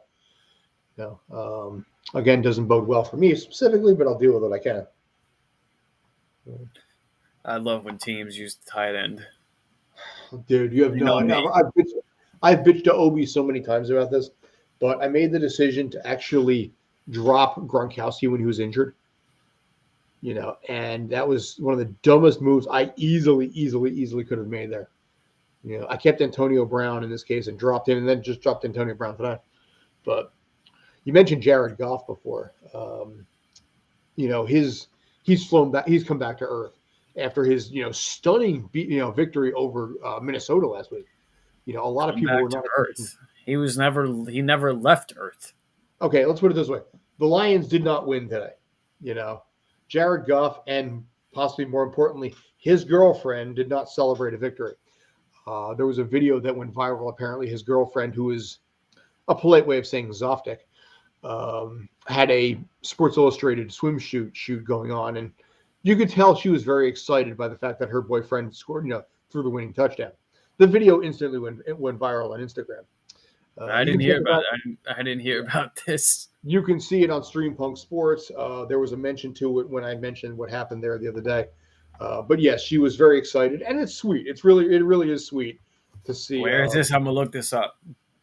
Let's see. I'll send you a link down at the bottom. Yes, do plug our link one more time so I can. Yeah. I was going to say Stream Punk Sports on YouTube, on Twitter, on Instagram, etc. I will send you a link down at the bottom on this because I'd rather not run that video. It's a long link, but there you go. But yeah, she instantly went viral. Nobody had any idea who she was until that video. But yeah, it doesn't say at this point. The Packers are still running. It's now second down at about 3-4 yards at this point. 2:32 remaining in the first half. Quick moving first half, I gotta say. Right now, 2:27, 2:26 left. This game could easily be over by like 11, probably 11:15, which is bizarre because I don't have an early wake up tomorrow. I have had so many early wake ups that are like 3:30 in the morning, 4 in the morning, 5 in the morning, and I don't have that tomorrow. Yeah, no, I have the day off tomorrow. I'll get that nice sleep in. No one bothers me. I went to 8:20 this morning. I was so happy. Oh, never man. freaking happens to me, man. Wow. Throw the middle and very quickly it's 3rd down and 4. Are you watching the video? I'm trying to get it. I got all yeah, out of whack here. I got some ice skaters out, somewhere in Green Bay right now. I kind of, in some ways, I want to visit Green Bay. I've never been, but I would have to obviously go in the summer. I'm not good with cold. Yesterday's weather in this area, I think you'll agree, was actually pretty solid. It was about 65 degrees, a little bit of rain, but I can easily handle 65 degrees in New Jersey in the winter. I'm pretty sure I can work with that one. Yeah, the older I get. Yeah, no. And then, no, there are a lot of these days where I'm out there like sweating. Sure. Like it gets pretty hot. Well, probably a shitty air conditioning too. No, actually, they're good. They're the new not new, but like they're Ram 3500s with. Okay. I've seen those. I've been following behind those. Yeah. There's some kind of a depot somewhere over right by Route 80 by my house. And, I can't. Where's the video? You put it on our YouTube? I put it I put the link in the chat. I never actually posted the video itself, but the video is part of my YouTube. There was a reference to it. Our editor Josh, I think, took care of that. Which Josh is just the dude is amazing. I mean, he's 21 years old, and the kind of shit he can do as far as editing goes, I mean, it's really, really, really impressive. God bless that kid. The problem is he doesn't get a lot of the references that I have because I'm more than twice the man's age. So when I made a mention to Dub Bears and SNL, he's like, yeah, I don't know what that means. It's like, that was George Wendt. Who's that? I was like, fuck. And that's why I'm saying nothing in life will make you feel older than making an SNL reference to a kid who doesn't get it. Oh, honestly. Yeah.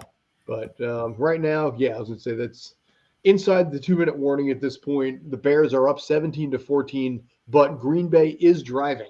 And Aaron Rodgers is going to Roger as he always does. Sorry to my British folks, Rogering has a different term over there. I meant that over here as Aaron Rodgers does what he does and not what Rogering means in the UK. We got some kind of commercial with Billy Zane, and I got Lawrence Fishburne's got a new TV show. God, it's so weird. We got the Manning brothers in a commercial with Archie and JB Smoove. I'm glad that Archie is actually making some headway, man. Is that Halle Berry too?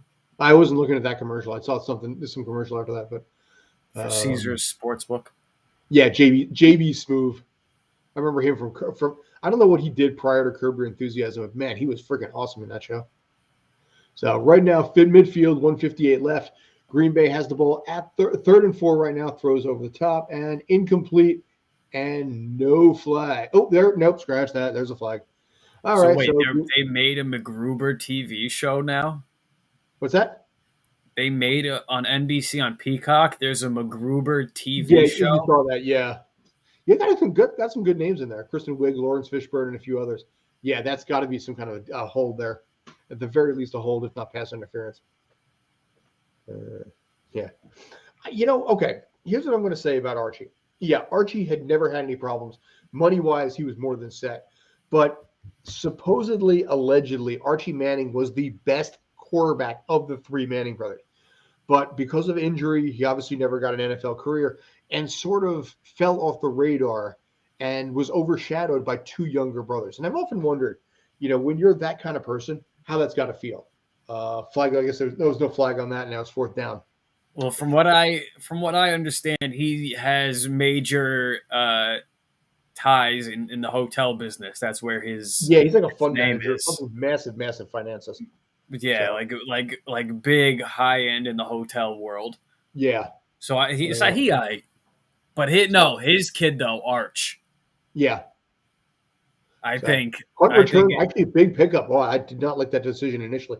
To the 50, to the 40. Oh my God, he's gonna go all the way. Dude.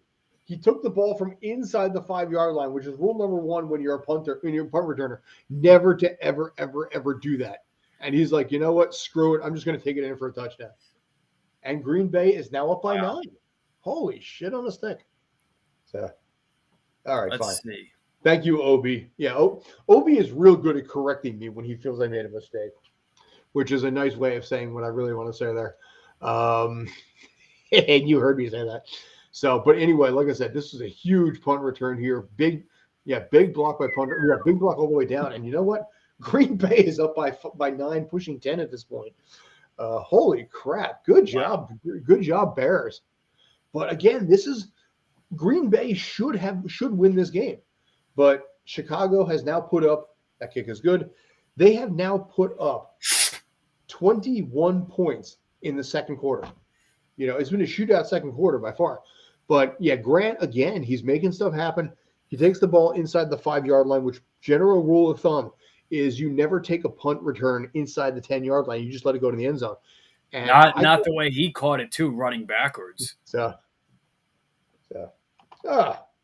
Greetings from Australia. You guys rock down there. Basically, you guys have a warm Christmas. Land down under. I love it. I'm sort of quasi-familiar with Australia. I know all you guys pretty much hate Telstra down there. You have a town called Townsville, which is like 55 to 85 degrees. Sorry, Fahrenheit in this case, all year round, with respect to that. And I like Aussie Man videos because I think the guy's hilarious. So, yeah. I out of all the international territories and countries and worlds out there, Australia is really high up on my dude. Oh my God. My wife and I considered the possibility of actually moving to Australia, but the problem is they kind of don't want people over the age of 45 unless you have money, because they don't want you to they don't want to have you be like a burden on the economy. Now, is that true? Is that true, viewer? Would he be a burden on the economy if he moved? You got to let us know. So, my case, yes, I am a suffering New York Giants fan. Mr. Brandon K is a suffering New York Jets fan. Our teams are trash. You know, they're garbage. They're miserable. We've been fans for a very long time. Come hell or high water, for better or for worse, and usually far worse. The Giants are 4-9, and the Jets are what now? Correct my memory. It's 3-10. 3-10, yeah. You know, are they the first double-digit loss team? They're one of the Lions. Other than the Lions. No, the Lions are definitely there first. The Lions have only had the one win. Well, I'm saying other than the Lions. Possibly. Let's take a look. Yeah, I mean, right now it's tough being a New York City fan. You go for Tampa. All right, he goes for Tampa Bay. Respect, by the way. You know, Tampa. I mentioned this. Since when? Since when? Since Tom Brady. You know, listen. If you're a Tampa Bay Bucks fan, you deserve to have Tom Brady. You absolutely do. By the way, Jacksonville and Houston are 2-11. So. Oh, all right. But yeah, when you have a team like, you know, Tampa, which suffered for so many years and had so many years of misery, and you land Tom Brady for, what was it, like $35 million each, like $70 million over 2 years, some ridiculous contract. You know, they went 11-3, won the Super Bowl, and they're a stronger team this year. You know, Tampa is a great sports town, but it's an underappreciated sports town because there's so many transplants that go down to that city that don't follow the team because they follow what team they brought with them. So yeah, respect to the Tampa Bay Bucks fans. You know, I dig you guys. You're 18, so you're a kid. So yeah, how you doing? Yeah. So you don't know about the Fitzpatrick years and Josh Freeman years. So, by the way, Green Bay picks up a first down but keeps the ball inbounds. I'm going to basically be a little bit strangely cultural here. My wife, believe it or not, really likes Bluey. So she finds it really relaxing on Disney Plus. All right, 38.5-yard line, 108 left to play in the first half. Rodgers is back to the shotgun at this point. pass over the middle and out of bounds, which is big right now for 7 yards. Green Bay, by the way, has 2 timeouts remaining. So under a minute to play. This is, like I said, this is Aaron Rodgers' wheelhouse. And as Brendan, we talked about earlier, Green Bay will get the ball to start the second half. So a touchdown here would make it only a 3-point game going into halftime. I think they can live with that, getting the ball second year. So. Yeah, but I think they definitely need to score a touchdown, though. Going into halftime with only a field goal, down 7 is not going to be very, very. They're not going to be very happy about that. Point, but then over the middle, it basically picks up another 15 yards and fresh set of downs inside the 38. Well, yeah, he's doing exactly what Aaron Rodgers is prone to do right now. And 51 seconds left. I'm guessing they took a timeout to stop that clock. Probably a smart move with that pick up there. Yep, there it is, the official timeout from Green Bay. 30-second timeout just to be able to just stop the clock. But yeah, like I said, they're borderline in field goal range at this point. And Aaron Rodgers is putting up solid numbers, 165 yards and a touchdown. If you can get another 5 yards to a first down for Mason Crosby, you can. Yeah, he can. But again, I mean, you'll kick it knowing that you'll get the ball, but I don't think they're really going to be happy kicking a field goal. No, I don't think so. I think it's touchdown or bust in this particular case because it's a hell of a lot different psychologically when it comes to being down, 7 points versus 3 points at halftime. You think the Bears can get 38? I think it's possible. I mean, right now, I didn't expect the Bears to put up the numbers they've been putting up. That kickoff return was huge. I think Green Bay's defense will readjust at halftime as Aaron Rodgers throws over the top, picks up. There we go. 38, I think is a little is yeah, but now it's 28-21. My opponent's fantasy team has just picked up another 6-7 points there too. So Aaron Rodgers is probably at 17 points for the half. I could see him getting 30. The rebound. 30. Bears 38. Yes, 34. I would say possible. 38, but not probably anymore. Yeah. The benefit now, and this is a big one for Chicago, is they have all 3 timeouts remaining and will probably have 44 some odd seconds in the clock. Oh man, I know that was a great move, absolutely great move. So it really. Oh, down in distance. Okay. Third. No, right now it's the Green Bay just picked up the touchdown on that. So now it's 24-21. But it's if you meant Bears get 38, you know what? If you want to stick to that and say you meant it that way, I can be behind that. Devontae Adams, 11 consecutive games with a touchdown on Sunday Night Football. Massive respect to that veteran. Australia is good. Not many dangerous. It's all like those crazy ass animals y'all got to worry about down there. Well, you know what it is? Yeah, Australia gets a bad misnomer because you got big ass spiders over there and everything like that. So I get you where you're coming from there, but pretty civilized. I think this happened in Australia when we were at CSB, and I think it was our news final or a news thing. We had that story on that drug bust. Do you remember that? We had the story. It was like, oh my god, I forgot how many pounds. Okay. Was found, but it was like a multi-million-dollar meth haul that they ended up finding, and I believe it was the biggest in the country's history. And I think it was Australia. I don't remember. By the way, kickoff here. They're taking it out, trying to basically duplicate the success from the last time across the 10, the 15, the 20, 25. Across the 30 to the 35 to the 40 and out of bounds at about the 42-yard line. So, they don't have Grizzlies. Yeah, we got Bears basically in our own town. I don't know if you remember, though, and I'm going to throw this shot. I meant to talk to you about this. There was basically we had to do a local news report for whatever the guy's name was in that class. I forget what it was. And I had mentioned the fact that someone from my hometown was just busted for taking bribes from a politician. I don't know, shot in the dark, if you remember me doing a news report on that. That dude got 6 months in prison. So, look at you. But it was one of those things where we had to quick research and write up news stories and then bring them to air kind of thing. And I just happened to stumble on this on a local news level. It's like, oh shit, I know this family. I'm doing this one. So That's really But funny. yeah, the kid I you just think said the guy was I think sentenced to one of 6 the months in prison. That's so funny. I think one of the stories I did was like this guy, he would have gotten like a Super Bowl bets, Mm-hmm. and to get out of paying them, he like kidnapped himself and like held himself I hostage do remember that. Yes. in the bed, like in the back of his truck. I was like, damn, these people really committed. And like it was like we could pick any random news story. So I was like, yeah, you know what? Might as well have fun with it. Pick something Dude, stupid. you know what? So, by the way, right now, 33 seconds left, second down and 10, 42-yard line. Justin Fields shotgun rolls out, throws it. Yeah, they're going to pick up a couple on that, but not a lot, but do get out of bounds at least. Burn a lot of time off that clock for maybe 2 or 3 yards. So, but Chicago, I think, listen, if you're the Bears and you're Matt Nagy and you go into halftime with a lead, doesn't matter what the hell the lead is. Yeah, no, I think you walk away happy here. Yep, I agree. You know, I mean, Justin Fields is 8 for 15, 2 touchdowns and a pick. So not bad. Montgomery is nine rushes for 40 yards. They're going to start probably hammering down that run game a little bit to start the second half.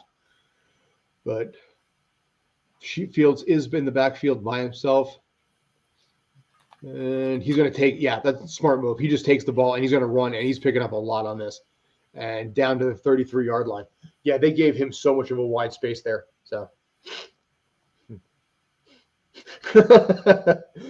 Yeah, and basically I'm gonna use a song by Lee Greenberg, and I'm proud to be an American where at least I know I'm free. Yeah, it's a little different here. It's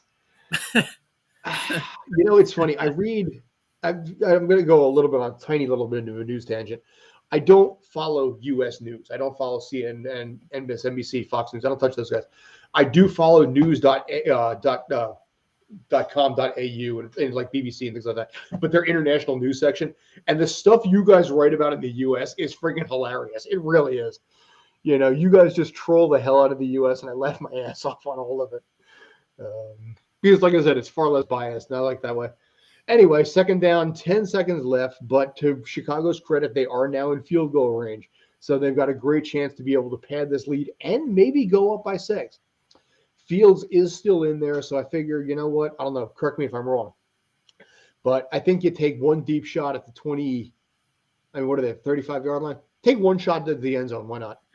Yes, they're at the, yes. Yeah, they just took the first time out, but.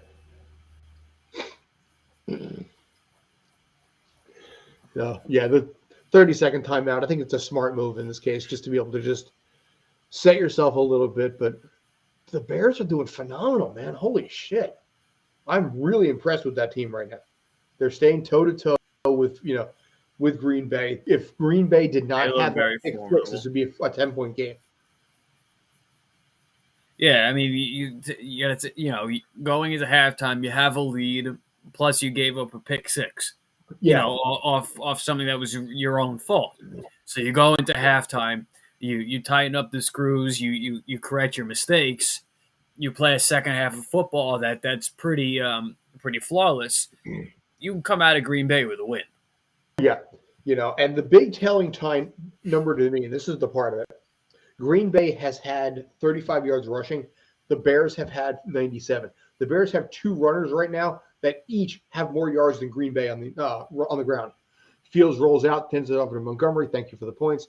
Out of bounds, in this case, brings up third down, 5 seconds left. Now you're bringing the field goal unit, and there's comes Santos in for the field goal. You picked up a couple extra yards, but this is a big field goal. I think it's a psychological boost for Chicago if they're able to go up 6 at halftime versus 3. The level of expectation. I just finished saying that if you're up by 3, you take it. But if they miss this field goal, I think it demoralizes them a little bit going into halftime. No, they're definitely. No, there's definitely a difference between going into a halftime with a lead than going into the halftime possibly increasing your lead and then not doing it, especially when it's something just like a field goal. Yeah. Right now, I like Green Day, American Idiot. You got a thing for the oldies, as I'm going to call it.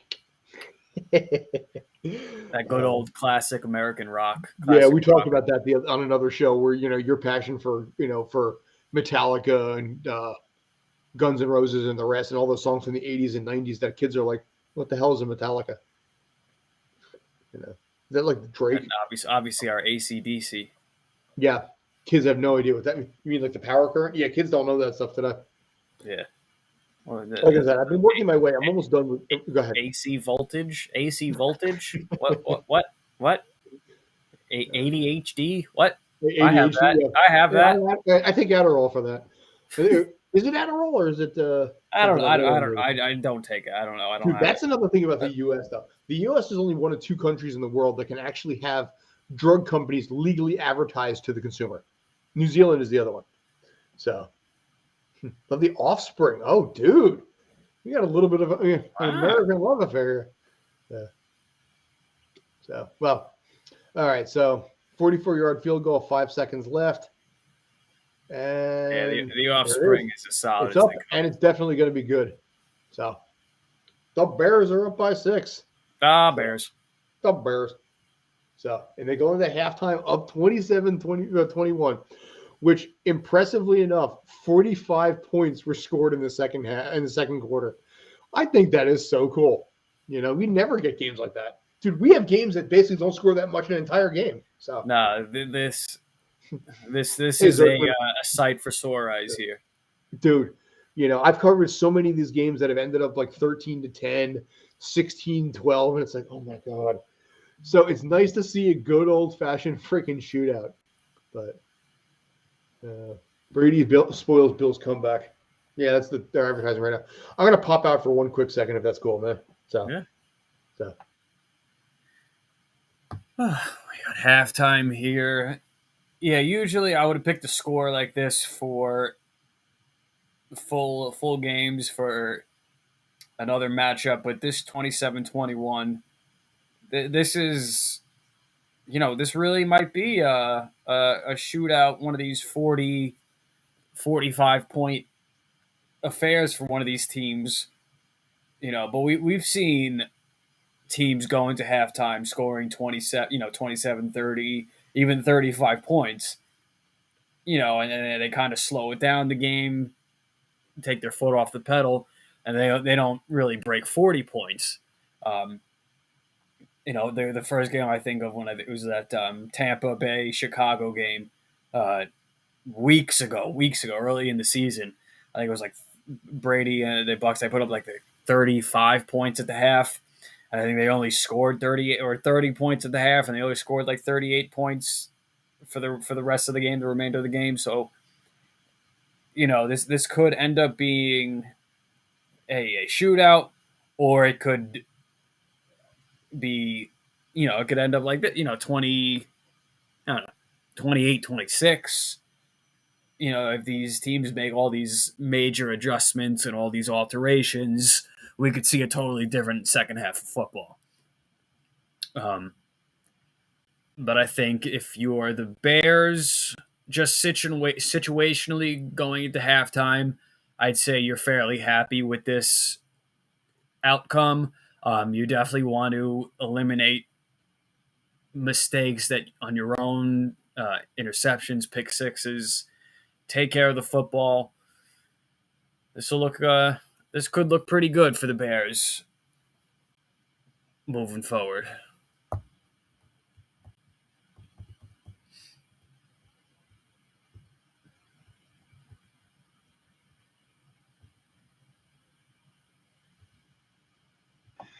And I am back. Sorry about that. I'm 46 No, you're years old. I drink water. So. Grunge and Nirvana, Pearl Jam, Soundgarden, and Alice in Chains. Dude, all this, wow. Dude, he's a dude right from your own ilk there, man. I know. These are my people. Yeah. Yeah, like I said, here in the States, kids are like, I have no idea who these old people are. So, well, I think part of here in the U.S., I think for the 18 to 20 crowd, if it doesn't have auto-tune, I think they lose interest. Where the rest of the world is maybe a little bit different. I don't know what it is. I just think it's what's accessible. So like a lot of it is like you see a lot of these guys starting up on like it was like SoundCloud. That was like the big thing. But now that TikTok is a thing. Faith No More also mentioned. So respect to that. Like I said, good kid here, So by the way, yes, I'm from New Jersey. No, I don't sound like it. I know. By the way, just want to point that out. So it's funny because people outside, when I go to London or any place, talk to people in Canada or Belgium, they're like, "You don't sound like you're from New Jersey."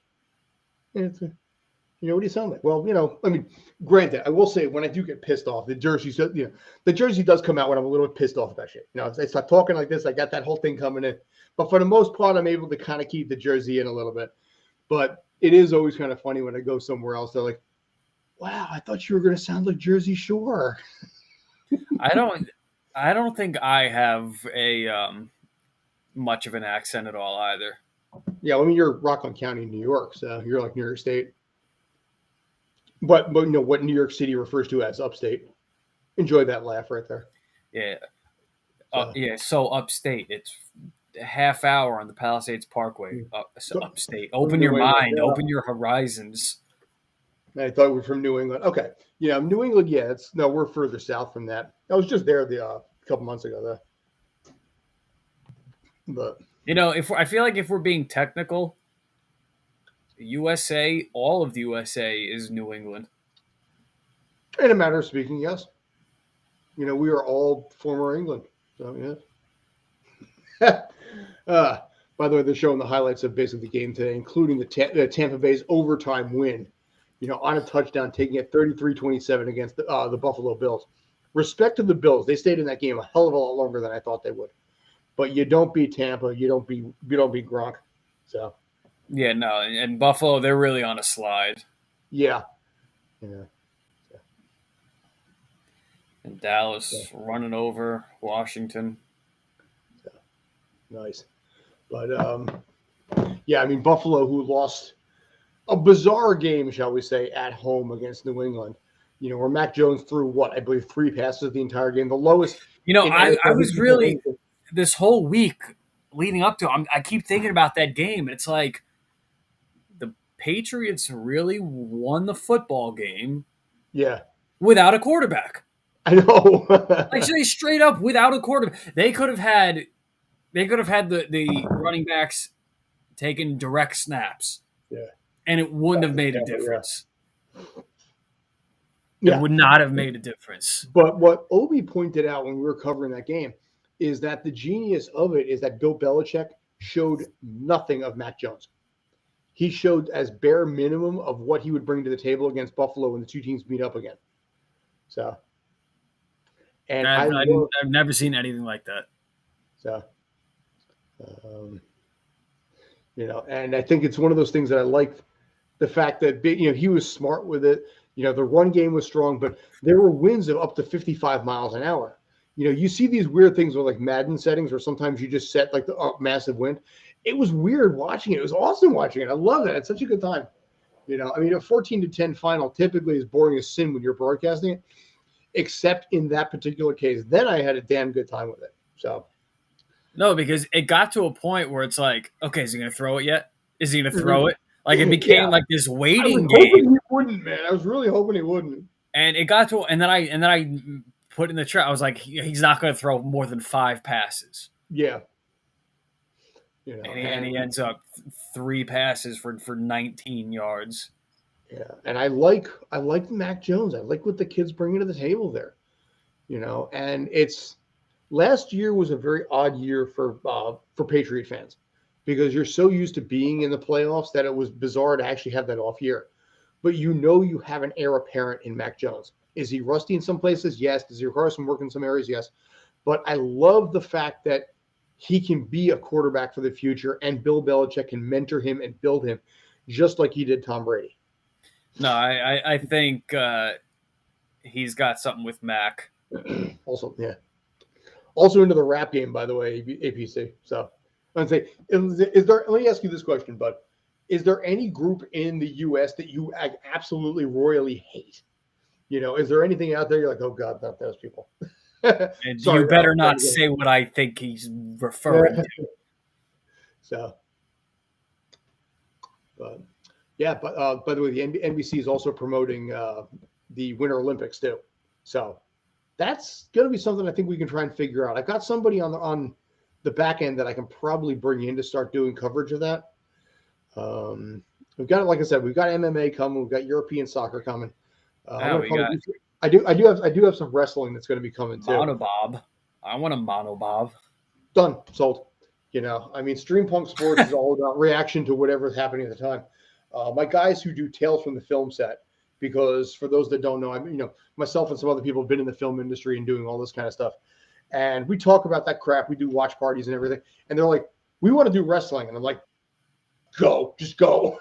Wrestling is yours. Take it. I don't know. The wrestling, the whole, I find so hard to get behind. I really do. You know what? If it makes them happy, and listen, to their credit, these guys are amazing, underappreciated athletes. So. Yeah, no, right. I give them that for sure. So, all right, here's my question here. I got to ask this one, and this is going to be determined. Brandon's going to like you or hate you, depending on what you say here. Do you like Guns N' Roses or do you hate Guns N' Roses? That's the magic question. So, I'm indifferent on this one. Whatever you say is 100% cool with me. First off, just go ahead. Go ahead. No, I was going to say just, like I said, a thing for Guns N' Roses in this case, and it's easy listening here in New York, which is really kind of funny. Easy listening, dude. I don't think there's anything easy listening about Axl Rose screaming at supersonic heights. Dude, listen. You listen to something like Patience, or Sweet Child of Mine, or some of the songs he's best in. Oh. All right, listen, I appreciate the honesty on that, but yes, he is not an Axl Rose and a Guns N' Roses. Why though? Why? But why? Like, okay.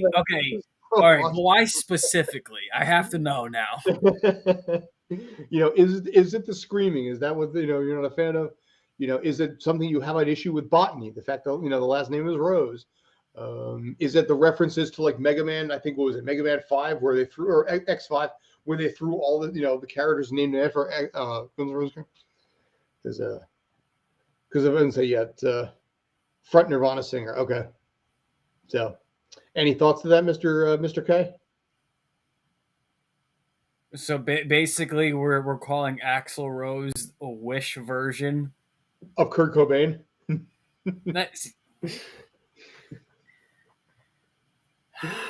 Oh God, I love it. I'm so happy right now. I gotta be honest. I don't care that he's dead.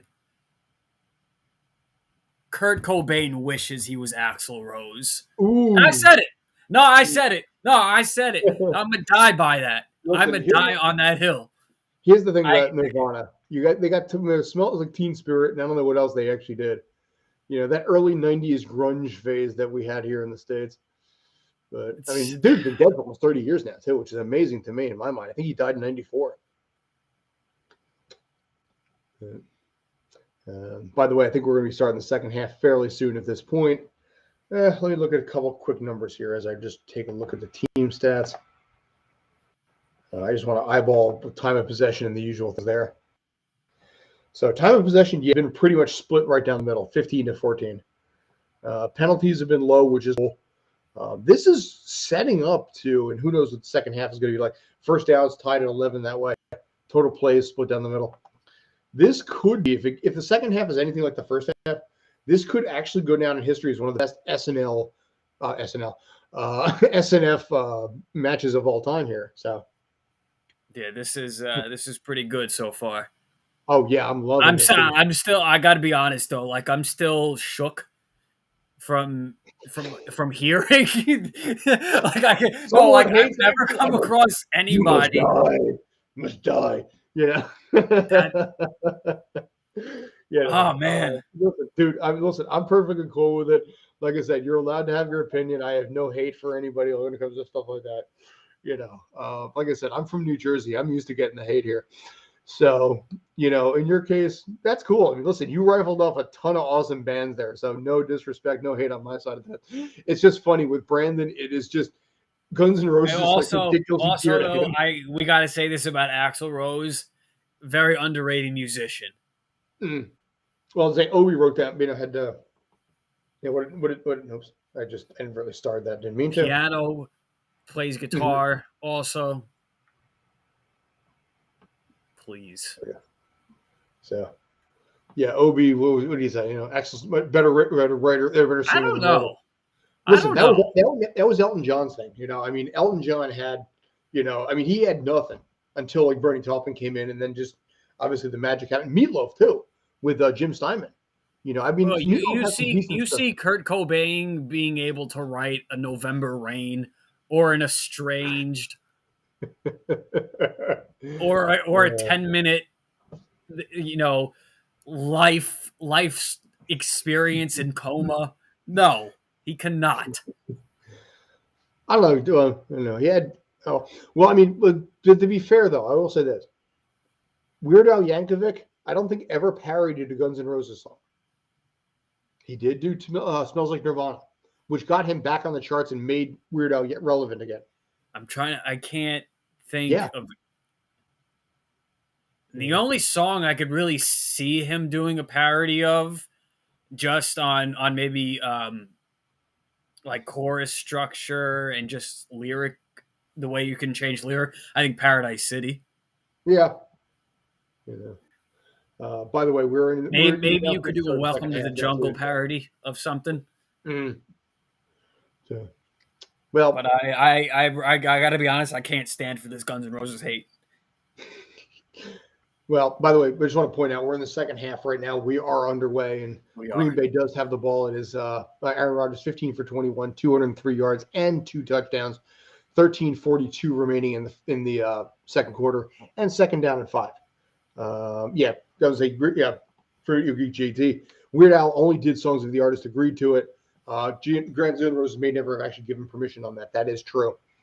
The Amish Paradise supposedly was agreed to by like the producers, but not him, or there's some kind of a weird quirk there. It all comes down to who owns the rights, who owns the song. Well, I was going to say, what was the song? You're Beautiful. That song that was played at nauseam. James Blunt. Yeah, James Blunt. He agreed to Weird Al to do a parody, and Weird Al did the entire song all the way through. And then the producers and I think it was Capitol Records was like, no, you can't release this. And after he recorded everything at that point, pass over the roll out, pass over the middle, and first down, and then some. Green Bay is now into field goal range and starting off the second half exactly as they need to right now. So Green Bay is off to a good start. Yeah, no, Green Bay kind of they really want to get off to get on, if I could speak. Get on the right foot here, coming out of halftime, really extending kind of whatever momentum and whatever well executed plays that they were able to play. They were going to make adjustments in that second half, and so This is not surprising to me in the least. Right. What's more interesting to me is how the Bears are going to respond to it. They're driving well. They're inside now the 25-yard line and picking up 2nd and 3-ish, maybe. So I like what they're doing right now. Let's see. Per Weird Al, he always had permission to do his parodies with the agree. Yeah, he did. He basically asked for permission out of courtesy on that, which respect. Weird Al is like one of the nicest guys in Hollywood. Yeah, he is. But if you ever notice, none of his stuff ever has obscenities in it. It's always very clean, very soft. And even with the stuff that he does now, it's like, okay, it's very G-rated. So I like Weird Al. He is somebody I would love to have on this show, but he probably doesn't do much in the way of sports. He does actually do a good game of Wheel of Fortune, though, by my understanding. First down for Green Bay inside the 14-yard line right now. So rocking and rolling. Rocking and rolling. So I was really waiting for him to say Nickelback, though. He hasn't mentioned anything about Nickelback. So, yeah, let me know your thoughts there, Nickelback is a fantastic artist. Dude, I like Nickelback. I don't care what anybody says. You know, bench pressure us. One of the 10 greatest bands of today. Dude, it's one of those bands that basically it became popular to troll on them. But dude, they had For no reason. If Today Was Your Last Day was one of the best songs I freaking ever heard. It Oh gave me my such God. Yeah. That album, that Dark Horse album. Yeah. Ooh. You know, day was your last day. You know, and even with the video itself, where it just has this countdown timer of how much time people have left till they die. It's like, oh shit. You know, it kind of really was one of those inspirational things from, well, they used to play stuff like that when I was, in my financial advisor life insurance days at those like big roundup meetings where everybody's like, this is your time. You got to go out and win it and everything. That's where I saw it for the first time. And I remember being inspired by it. Green Bay inside the 5-yard line. A.J. Dillon, 7 rushes, 43 yards. First down and goal, 10 minutes left in the third quarter. Rodgers hands it off, and they pick up like 2.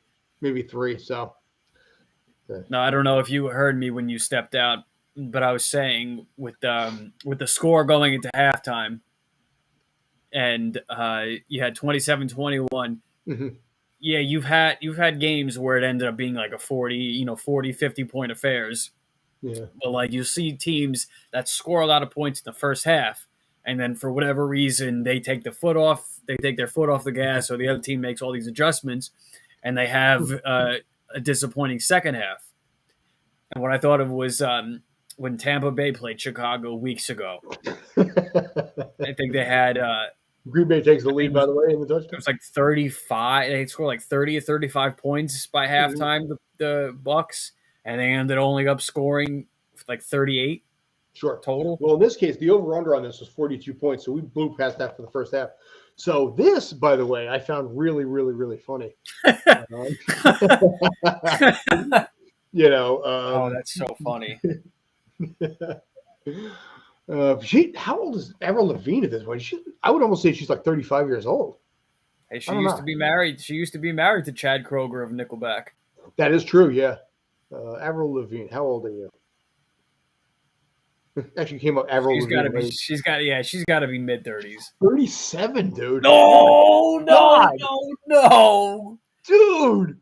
No, 37 years old. Dude, stop. Yeah. Oh my God. Chad Kroeger was his second marriage too. Derek Whibley, whoever that is, was the first marriage. Derek Whibley. Derek Whibley? Yeah, I don't know who that is. But dude, she's 37. Her birthday is 2 days behind mine too. But who's Derek Whibley? Nicknamed Busy D is a Canadian musician. All right, well, she's Canadian also. Well, so is he. So are they, Nickelback. And so is Chad Kroeger. Yeah, good point. And Mike Kroeger and the rest of them. So I don't know what she's up to these days. Avril Lavigne. So yeah, I don't know what she's been up to these days. Good tender.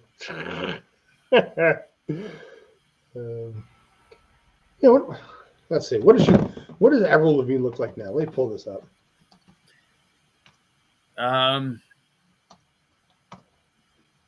While I would disagree with our, you know what? I'll give her credit. I'll give credit on this one. She does, dude. She really looks good for 37 years old in this game. I mean, granted, I'm 46, but she's aged pretty damn well now. I like her hair better now than back then. Yeah. Pick up a new picture. Let's. All right. You want another one? That seems a little. Yeah. We got one from 2019. What is this new Mercedes future car? What the hell? I wasn't looking. So that's 2019. So again, pretty darn close. Looks like she may have a little work done down here, but she's got that same chin though. Yeah. But yeah, like I said, we've seen celebrities age worse than that over 20 years. Which, by God, like I said, in this case, Avril Lavigne, 20 years. Oy. I'm her age, yeah. Well, dude, that's your kid, Jeff. Did she age better? Well, see, did she age better than pretty much all of us in this case? You know who I started noticing look kind of old. Who was on? Where we watch it on Hulu. That Dope Sick, Michael Keaton. Mhm. Who Michael Batman, Keaton, yeah. my absolute favorite actor. I think he's starting to look a little old. Okay, dude. Okay, this is depressing me. I was almost 30 when you were born. That's the problem with the NFL is the kickoff is coming down, and Green Bay is probably not going to return it. Bro, I was running these streets in 2003. In 2003, I was working IT at full time at that point. I just started working as a financial advisor too. God, 2003. Yeah, well, 2003 also. At that point, I was winning Little League championships in 2003. Yeah, I was almost 30 years old. I just started dating a girl that I dated for 10 months there, and JT was graduating high school at 23. Well, yeah, you were born like 85. I know that one already. Oh God, like I said, it's so funny. You guys will all get there at some point. But when you're 46 years old and you look at everybody younger than you, you're like, what are you gonna do? By the way, hand off to the side and all right.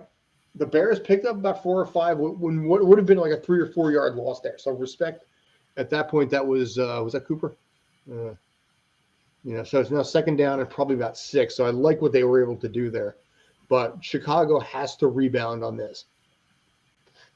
Fields took a little bit of a hit, maybe to the leg, maybe to the knee. And I'm liking what they're able to do so far to start the second half. Second down and 5. Chicago is at the 30-yard line at this point. Fields is in the shotgun, 8:41 in the third quarter. And Fields is back and hit as he threw it, but I think his arm was coming forward. Green Bay covered the ball, but I'm pretty sure that's going to be an incomplete pass. Nope. Scratch that. They are calling a Green Bay fumble on that, or a fumble recovery. So holding. When I get up to that. On the offense. His arm looked like he was coming forward at that point. I will let you know. So my question in this case, born in January. Both of my parents, ironically enough, have a birthday on January 10th. And I feel like there's some close tie to you on that too. My mother has a birthday. Her birthday is January 17th. Okay. Which is also Muhammad Ali's birthday. Nice. Yeah, both my parents actually have the same birthday on January 10th. Have you ever done that? Look up your birthday and all the athletes. No. I mean, Tommy Lasorda, I have the same birthday with him. And also Scott Baio, I know that, but I forget who else I have. Yeah, I know, Scott Baio. Also have Wait, what's your birthday? September 22nd. All right, September. Celeb birthdays. What do we got here? I'll do athlete. I got Joan Jett. That's rocking. So, you're good. Oh, that's nice. And, you got Tommy Lasorda. Green Bay with a touchdown, and I'm pretty sure was that I turned my head away. David Stern. Okay. I would say it was Aaron Rodgers with another touchdown. Bollocks. Let's see.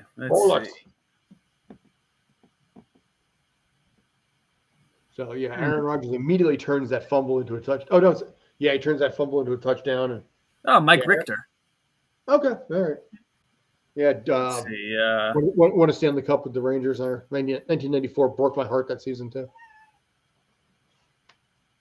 Let's see. Who I'm else falling here? very, very quickly behind right now in my fantasy league with this game, as Aaron Rodgers now has 22.5 points. But I did predict that basically Green Bay was going to be able to take this game fairly well. But what the hell was that? That would be my cat. Hey, how you doing, little Mal? No, my cat's upstairs. She'd freak out like hell if she was down here. Yeah. I got to be honest. My athlete birthday is phenomenal. Okay. So I'm May 15th. No, jealous. So I have George Brett, Emmitt Smith, John Smoltz. I know there's somebody else. Hold on. Smoltz. Ray Lewis. Josh Beckett, pitcher for the Marlins. Andy Murray, tennis player. I'm pretty good company. Nice. What do I have on my side? I'm just looking overall, just in celebs in general. I was a Joan Jett I mentioned. Billy Piper, who played Rose in Doctor Who, the reiteration of Russell T Davies, and also at the same time also had a good music career in Europe. Tom Felton, who played Draco Malfoy. There you go. Sure, birthday. And as a Slytherin, you know what? I feel like I have a connection there. Slytherins get too much shit. We really do. Andrea Bocelli, the opera singer. Oh, no. What? I'm looking up all my other celebrity. You know who I share a birthday with and I can't stand him? Patrick Mahomes' little brother Jackson. Jackson? He has a little brother named Jackson Mahomes? Yeah, he's like this TikTok, and he's all he's like Okay. yeah. He's All right, like yeah, if Juju, I'm seeing it he's right like here. if Juju Smith-Schuster didn't if he only did TikTok, this would be Jackson Mahomes. So that really sucks. No disrespect to the Red Sox. I'm a Yankee fan, so by rules, I can't actually support the Red Sox. But I do like the fact that the Red Sox have had massive success since the start of the 21st century. Never count that team out. JT, okay, you got a birthday tie-in to Clint Eastwood. Like I said, I get Draco Malfoy from Harry Potter, and Joan Jett, which isn't bad in her own right. And like I said, Scott Baio, because everybody remembers Scott Baio. Actor Rob Stone from Mr. Belvedere. Dude, I ain't got crap on this really for the most part. Some people get I'm just gonna stick to the athletes. Dave, That's way better than the celebrities. I share a birthday with David Stern, NBA commissioner. Yeah, there you go. Michael Faraday, the scientist. I share a birthday with the voice of Mr. Ed. Yes, that's the win right there. Nice. That's my win. All right, so this Chicago has to be able to recover now. Suddenly down 8 at this point. They've watched Green Bay pick up 14 points in half of the first half. So can't talk for crap now. So Bears lead the all-time series 79, 57, and 6, but the Packers have won 16 of the last 20. So because of Babe. Oh God, Babe. So Packers lead the series 101-94-6. JT McGuire has Joe Namath, Hall of Fame quarterback, which I believe personally should not be a Hall of Fame quarterback. First 4,000-yard passer in the history of football, people. Dude, he had a losing record for a career and more interceptions than touchdowns. He didn't even deserve that MVP that he got. Handoff to Montgomery, who picks up. See, now that's just blasphemous. Dude, listen, he didn't. The running back there picked up over 100 yards and had the only touchdown of the game. There was a wide receiver that had 120 yards, and they also had a defender. He guaranteed it. They had a defender who had 2 interceptions for the Jets. Any one of those 3, in today's NFL would have gotten the MVP before him. So, and now he guaranteed it. Was it Matt Blake or something? I think. So. Pacelli. All right. So, this is bringing up a 3rd down and long right now for the Bears. Probably a 3rd down and 6. Yeah, right now I'm looking at all these people. All these people are like TikTok stars. I have no idea who any of these people are. Yeah. Dave Carlos Correa. I share a birthday with Carlos Correa. JT is a Jets fan. I get it. You're trying to think that there's wrong with that. I don't disrespect there. It's like I said, it's tough being a Jets fan or Giants fan. So, a long line of quarterbacks that they had. If it's okay, respect that. Like I said, you guys did get a Super Bowl out of that guy, 16-7. 16-7. Fields is under pressure. Fields rolls out, stays with it. 3rd down and 6, throws it, and almost had a 1st down, but he underthrew. All right. I would argue that that's one of the most important Super Bowl wins in the history of football. Showing that the AFL can compete with the NFL. Absolutely, put the AFL on that, sure. So you're welcome. You're welcome, football. You're welcome. You're also welcome, Tom Brady. You're also welcome, Patriots. Yeah, so basically you're saying without them, none of that would have ever happened. On behalf of Mo Lewis Well, the and, Chiefs, and the all Chiefs of lost and all of Jets fans, that you're Yeah, welcome. the Chiefs got thrashed. Here's a weird little quirk. In Super Bowl, look up January 6th. You know, we should do that. While I do that, I'm going to pick this up. In Super Bowl one, when the Kansas City Chiefs lost, the guy that organized the halftime show 20 years prior actually was the guy that created the theme to Charge. So the guy who organized the halftime show for Super Bowl one also wrote da da da da da da. So That's really funny. But that's when they had like college marching bands be the halftime show. It was a college marching band, yeah. All right, so basically, what do you got? You got Eddie Redmayne, who played Stephen Hawking. He's in the Harry Potter prequel. The actor. That's gonna be Jet Williams, Joey Muscala, I don't know that. Julie Chen, I'm not sure. Kate McKinnon, okay. SNL and now Verizon commercials. Verizon. Yeah, this is, by the way, in case you both popped in. People had birthdays on January 6th. We went on this weird rabbit hole. So we got a request to look at that. So Nancy Lopez played professional golfer. Norman Reedus from Walking Dead is January 6th. Hey, little Mal. Rowan Atkinson. Okay. Rowan Atkinson is January 6th, though. And that's pretty much all we got there. All right. So Norman Reedus and Rowan Atkinson on January 6th. He's okay. Rowan Atkinson's he's not even 70 years old from the looks of it.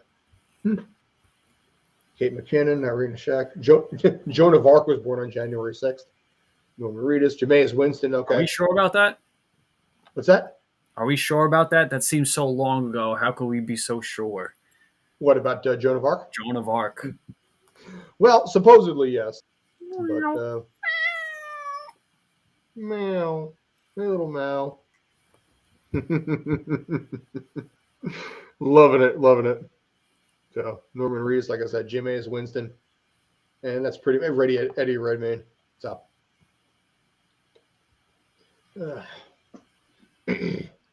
it's going to be really funny as they have these progressive commercials at home with Baker Mayfield. Baker Mayfield is due almost $19 million next year. I'm not so sure they're going to continue to do commercials at home with Baker Mayfield in Cleveland anymore. I feel like just every week. What's that? Every week there's a new one. Yeah, I know. He's more known for that than I think he is for on the field. To some people, I would absolutely say so. Yeah. By the way, I'm so jealous of you right now. You know, as you literally have a cat ass on camera, I wouldn't mind that right now, to be honest with you. But my cat would freak out like hell if she came downstairs right now. You just let her. My cat would freak out like hell. She came down here a couple of times and it was a brand new world. She got terrified immediately. This is a cat that took her 2 days to come out of the closet, figuratively and possibly literally, when we got her in the first place. So anyway, 6:37 left. Aaron Rodgers has the ball, 48-yard line pass over the center, and now immediate first down. And guess what? Green Bay is starting to lay the gamut down on this one big time. And I got to eat. Who? They show Mark Murphy and Brian Gutekunst up there. Who is sitting there in the middle of a football game? This guy's eating an apple. Well, you know what? You got to eat throughout. A lot of stress there, but Aaron Rodgers currently 20 for 26, 278 yards and 3 touchdowns. Exactly what you expect out of Aaron Rodgers at home. And doing exactly what he has been known to do for his entire career. What he does next year and where he does it is going to remain to be seen. But for now, 32-yard line, handoff, and drop for about a 2-yard loss. So Green Bay's going to be facing a second down and 12 at this point. I'm waiting for him just to sit down and watch. I was very lucky. Dude, He's super lovey and he's super affectionate and stuff like that. Listen, It's honestly, it's like a little dog. I have no problem with that whatsoever. Our cat was about 15 minutes away from being put down. We adopted her at 6, but she has a muscular issue where her right front leg just sort of hangs there. She knows it exists, but she doesn't really know what it's there for. And her original owners were going to put her down, so she fostered for a long period of time before she landed with us. And she's cool, you know. But like I said, you with the cat right now, I've become a cat person because of this one. Anyway, first down and 20 after the holding call. Aaron Rodgers throws over the middle again, and Rodgers has got a Roger, and they pick up probably about 12 yards. They pick up most of it back at this point, coming up with a second down. So that you got chastised there. Are you upset that I actually didn't post that one? I meant to, but AFL is no protection. NFL is so much protection. AFL is a man sport. Yeah, basically AFL, just to clarify that, was the American Football League back in the 60s with the Jets and everything like that. This, I'm not talking like Australian rules football. Yeah, you guys are badass down there. And also, I like your touchdown or equivalent 6 points. You know, instead of this, I like this. I like the energy that comes down from a referee. Yeah. You know, it's like you fucking scored. I love that. I do like that way better. You know, when I was a little kid, ESPN used to play, you know, Australian rules football way back at like 8 o'clock in the morning because of the time difference and everything like that. It was the only sport you really had at 8 o'clock in the morning that was live. And we don't really get a lot of Australian rules football here, which kind of does suck. I can't say maybe we should start considering maybe doing that too. But yeah.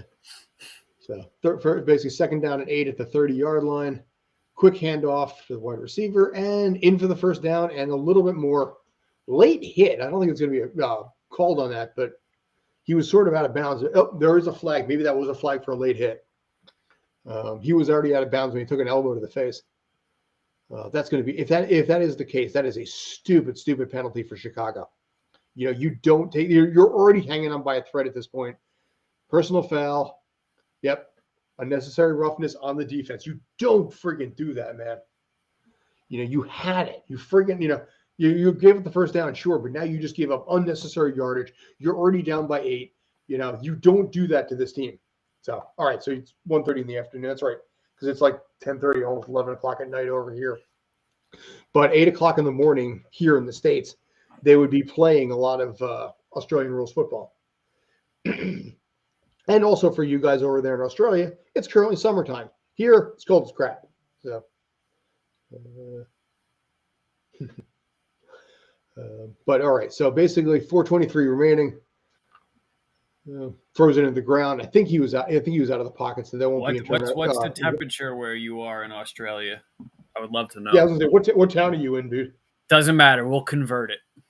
So, yeah, I was gonna say we'll switch it from Celsius to centigrade to Fahrenheit. Yeah. So it's got to be beautiful down there right now. Yeah. As always, you got any thoughts, comments, ideas? You know, subscribe, ask questions, follow us. You know, if you have questions, like I said, my name is Scott Churchson. That's Brandon K. It's real easy to find us. You Google us, you'll pretty much find us real fast. So we've got a curious career of our own prior to this.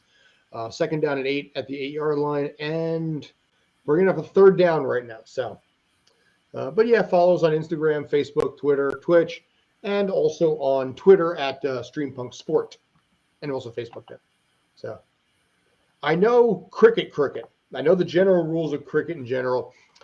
Here in the U.S., I will be straight with you. Nobody gives a rat's crap about cricket, which is disappointing. To be honest with you, especially because you are so firsthand in soccer, I got to be honest.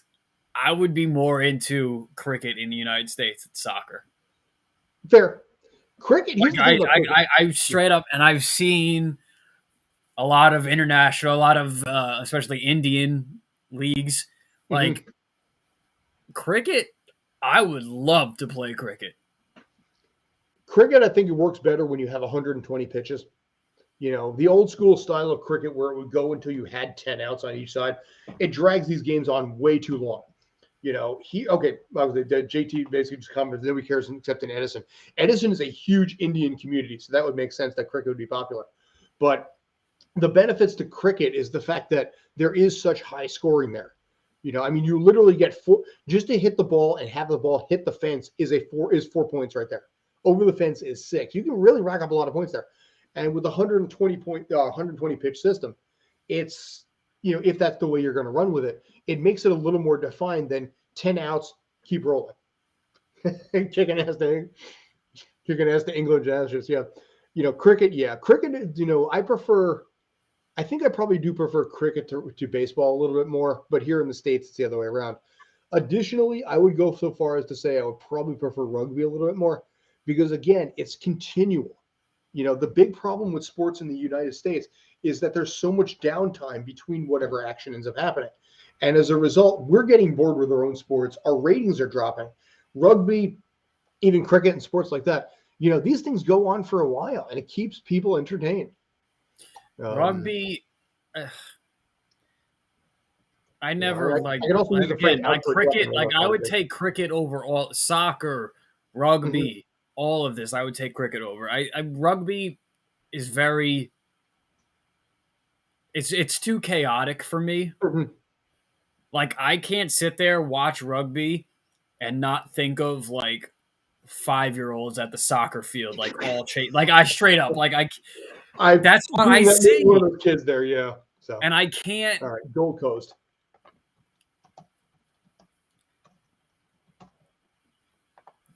So, yeah, right now I want to know what it's like. 81 degrees. Oh, dude, I'm so freaking jealous of you right now. Oh man. Yeah, what's the weather over here right now? It's 41, which isn't that bad. By the way, I used Fahrenheit. So from a Celsius translation, it's 5 degrees Celsius over here. You got 27 rolling. I prefer metric, but I do prefer Fahrenheit. But yeah, you guys are in your summer months, which I find really kind of odd when you celebrate Christmas in like 90-degree weather, because here you celebrate Christmas in 9-degree weather. So, but yeah, it's like I said, it's a little odd on that side of the fence. For the most part, yeah. Mm. So, rugby, when it comes to that, my favorite, I have a loyalty to the town of Bath. When I was in Bath in the UK a couple of years ago, I felt so relaxed and so at peace. Like I never felt anywhere in my life, any time in my life. And I'm like, this is my team. Then I found, as soon as I came back from England, I happened to see that there was a rugby game for Bath. And I'm like, I'm watching the shit out of it. This is my new UK team.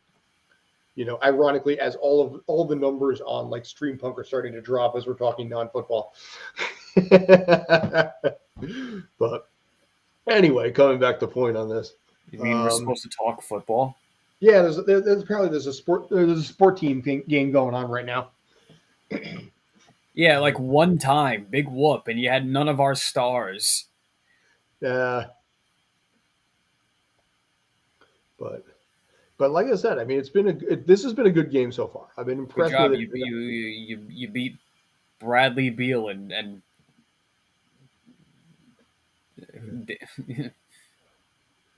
although Australia basketball overall is pretty good. Yeah.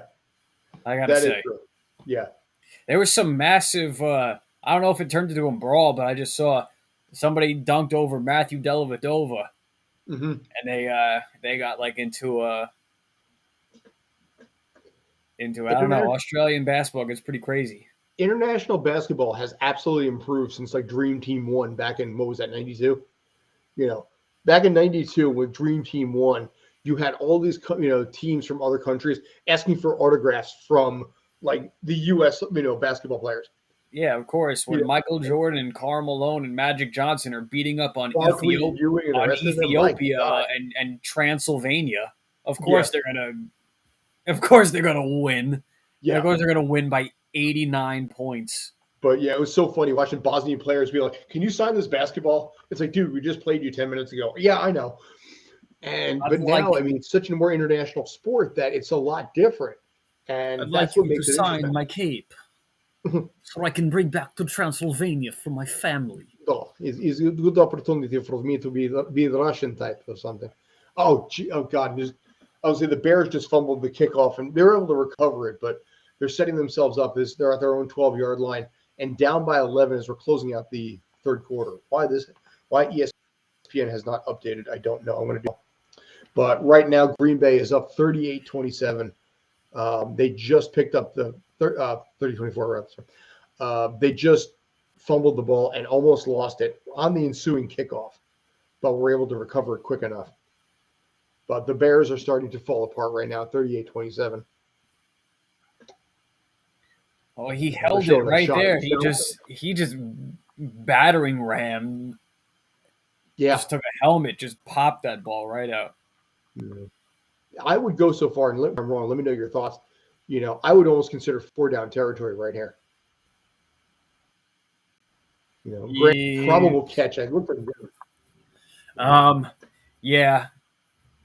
Yeah. I'd say you have to. Yeah. You got to do something to be aggressive here. Keep this in. Yugoslavia. Yeah. Yugoslavia by the rest of Yugoslavia. They were a solid team back in the 80s, too. But then when they started using professional players, they were just, he's out of bounds. Grant is out of bounds on that. Yeah, toes look out of bounds. All right, Grant.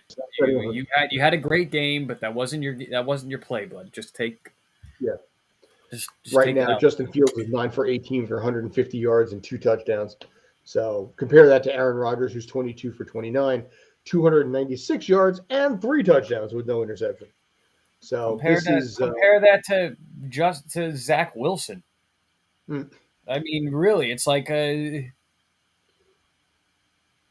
Compare that, yeah. I really feel like the Jets and the Saints played like a Division III high school game today.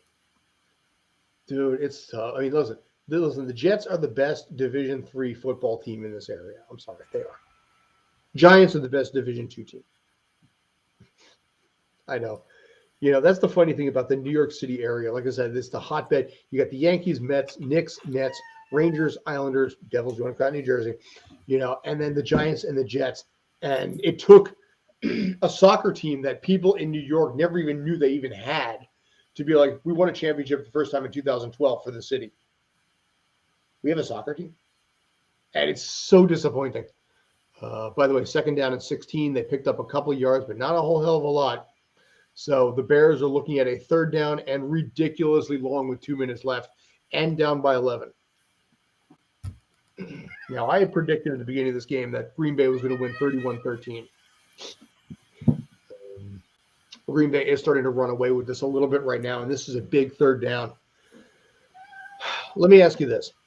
If this goes to 4th down and you're down by 11, but you are deep in your own territory, do you go for it at your own 11-yard line? My own 11? Maybe not. Because that's what's happening right now. It's 4th down and 11 with 139 left.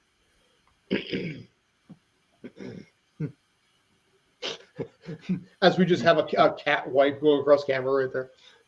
Can I help you? Australia's 18 to drink. Yeah. U.S. Yeah. And interestingly enough, here in the United States, in the New York area, we just had SantaCon. Everywhere else is 18. Yeah. Well, we had SantaCon here in New York City yesterday, where all the bars open up at 11 o'clock in the morning. 10 o'clock in the morning. So everybody starts getting drunk and has $50 covers to get into the bar. Some of these places are like $50 to walk in the door, and the drinks are $20 each, and people will get ripped. But yeah, here in the States, it's 21 legally, 12 or 13 for most of the kids anyway, because they don't really police it too well.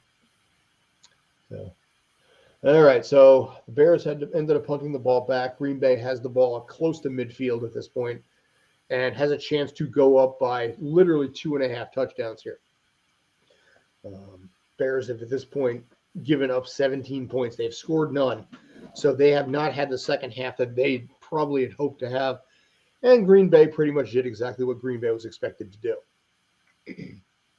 Aaron Rodgers. Yeah, go ahead. No, and that's what I was saying with these, like you get these hot first halves where you can put up 25, 30 points. Mm-hmm. And then you go into halftime, teams make adjustment, and you'll be lucky to score 10 points in the second half. Yeah.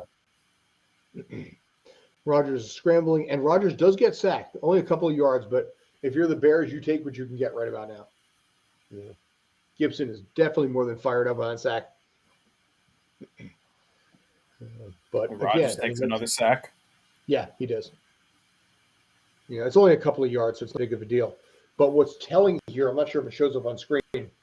At halftime, both 11 first downs.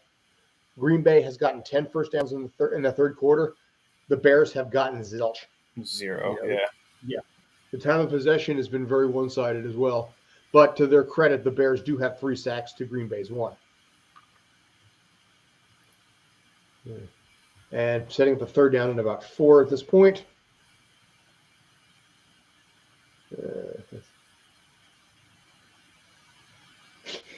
Thank you, man. Oh, dude, thank you. So, $10, yeah, you can get a couple of drinks here, at least in New Jersey, for $10. But yeah, nothing crazy. I'm fortunate. I love this house, I really do. But yeah, thank you, man, for following. You fucking rock. So I was told, by the way, I shouldn't be dropping F-bombs, and I apologize for that. So I apologize for that one too. But thank you, I appreciate it. But yeah, I do have a fully stocked bar behind me, which is nice. I'm grateful as heck for this place. Pass over the top and brings up a 4th down with 2 seconds left to play in the third quarter. I appreciate. Yeah, it's been a good game so far. Like I said, it's been a higher scoring game than what we're used to. Typically, this kind of game ends up having, well, honestly, 13-10, 16-13, these very low-end scoring games. So the fact that after 3 quarters, there's been literally 65 points scored, we got a long game going. But it's almost 11 o'clock at this point here in the States. It's now going to hit the 4th quarter. So, but 65 points scored, and this could easily break over 80 points for the game. I'm loving it. Ba-da-ba-ba-ba. And that punt, I don't think they called the delay game. Oh, no, they didn't call delay a game on that. Terrible, terrible punt. My God, that was outside the 20-yard line. Probably only about a 30-ish yard punt on that. But end of the third quarter right now, Green Bay is up by a modest 11 points after scoring all of their points in the second and third quarter and 17 unanswered points in the third quarter. Right now, Aaron Rodgers has 302 yards passing and 3 touchdowns, no picks. Justin Fields, again, is a rookie, has 2 touchdowns and a pick for 155 yards. He, ironically, also enough, has the most yards of any player on the Bears when it comes to the rushing, with 46 yards rushing to Montgomery's 42. The running game for Green Bay has been improved for the third quarter, but it's been Aaron Rodgers doing what Aaron Rodgers does with his career 108.5 passer rating when it comes to playing at home. If memory serves, I think he's 86-21-1 at home lifetime, as we see a great wide shot of a cat ass right now. 0 fudges given if you're a cat. Archie Manning does look like his brother. They just have that Caesar Sportsbook commercial. Archie does look like his brother. As we're approaching the 4th quarter at this point. No, it's yeah. No, definitely.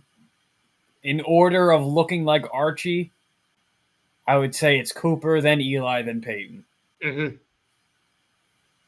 Yeah, but I feel like you slowly start to move away from looking like Archie, but I mean, I meant to say Cooper on that. My bad.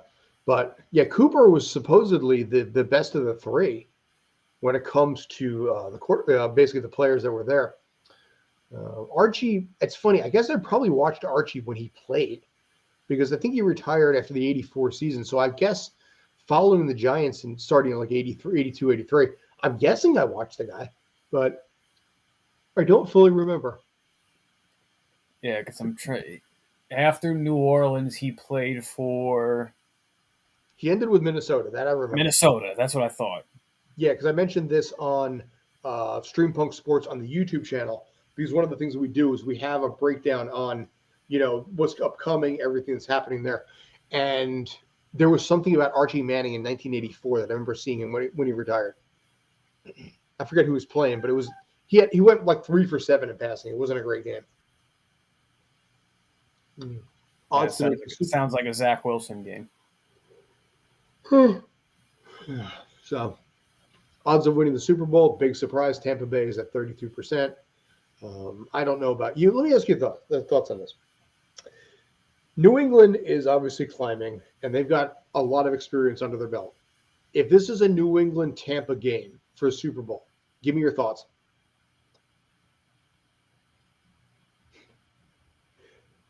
Do you root for? I would lean towards Tampa again. Mm-hmm. Just because I think, forgetting the fact that you're returning like every single player on your roster of note this season, as opposed to kind of relying on just Bill Belichick's experience and like a Devin McCourty and some of these guys that have been on the team for a few years, back on those old Patriot winning teams. I would lean towards Tampa, but I can't believe I'm saying this. But like I guess it's possible for New England to get back. Yeah, it is. I mean, listen, they've won 7 straight at this point. By the way, as the Bears are set up for, I believe, a 3rd down and 7 at this point. They've won 7 straight. They've only had one. Their defense is so good. They've only had one game in the last 7 where they've given up 14 points or more. So that right there can offset Mac Jones as being a rookie.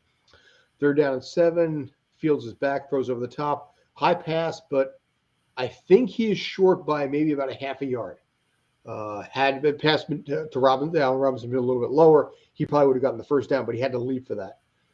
Setting up a 4th down and 1, you go for it if you're the Bears. You have no choice. Yeah, you have. That offense has been anemic all half. No, I mean they've been absolutely shut down. Yeah, give the ball to Montgomery. Give me some points, please. Thank you very much. But yeah, that throw was high. That throw was was way too fast, and he's short by a couple of inches, and they're punting the ball. Okay, yeah. Obie is clearly rubbing off on me at this point. I'd be like, what the hell are you doing here? You're not getting anything going with the offense. Go for it. Give it a shot. And, oh, shit. Yeah. Oh, my God. And never mind. Scratch that. Sometimes luck goes in your favor. And Chicago just picks up a touchdown. Green Bay muffed the punt there. It immediately was picked up. And Chicago just picked up 6 on one of the most bizarre Sunday Night Football punts you're ever going to get. I mean, the officiating is reviewing it, but I'm not sure what they're going to review there. I mean, it was an obvious punt. Nobody was there close enough to hit him. Mm-hmm. Oh! However, we have a player out of bounds on his own on the punt. Number 22 of the kicking team. Chicago penalty for the previous stop. Oh, God. A player ran out of bounds and came back in for the Bears. And as a result, they have to repeat 4th down. Vilder, I guess, ran out of bounds. Yeah, he ran out. I can see him there. And he came back in. And then if he was the one that actually okay. If he had nothing to do with the play, what difference does it make? He has nothing to do with the play. And it was a complete muff punt. Oh, my God. And, yeah. Oh, that was an easy touchdown by Williams there. So first off, to get such a bounce off a player's face mask like that, you never get. And then to get the perfect bounce right into your hands, where before you even realize it, he made that spin move and like, oh shit, and I have the ball. And now come on! Not only do you have to punt, but you also lost 5 yards in the penalty. Oh, dude, that is a heartbreaker if you're a Bears fan. We had somebody commenting before who was a Bears fan. I forget which story was, but oh my God, Bears Nation has got to be livid. Oh my God, how do you do that, man? That's such a ridiculous rule, though. If Williams went out of bounds and came back in, then albeit throw the flag. Man, come on. But it gives Green Bay new life, and now they got the ball back. That could have turned this. You go for 2, obviously, in a case like that, but it would make it 38-35 or 38-33 at the very least. And you're giving the ball back anyway. Oh, my God. So, but here we are, 11:01 at night on the Eastern Coast. So this, of course, is Stream Punk Sports. Drop us a message, thoughts, ideas, comments, or complaints. This is reaction, rambling, and commentary of the Bears and the Green Bay Packers.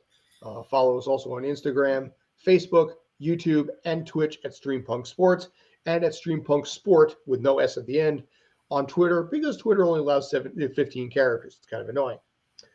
I don't know with the new Twitter Blue if they allow more than that, because apparently you have to pay for that, and I don't want to do that. So, no, yeah, I'm not paying for my Twitter. $99 a month. And one of the big benefits is you don't get any ads, and apparently you can actually change a tweet after you send it. As one of the only social media platforms that don't allow you to edit something after you send it out. Oh man, I know. Really, it's 11 o'clock at night. Jesus. We're both feeling it at this point. But I will be popping out real quick again. So, right back. Hang in there. sounds good. Yeah, this Bears team cannot find a single ounce of offense or momentum or anything from that first half. It's like a different team came out of that locker room.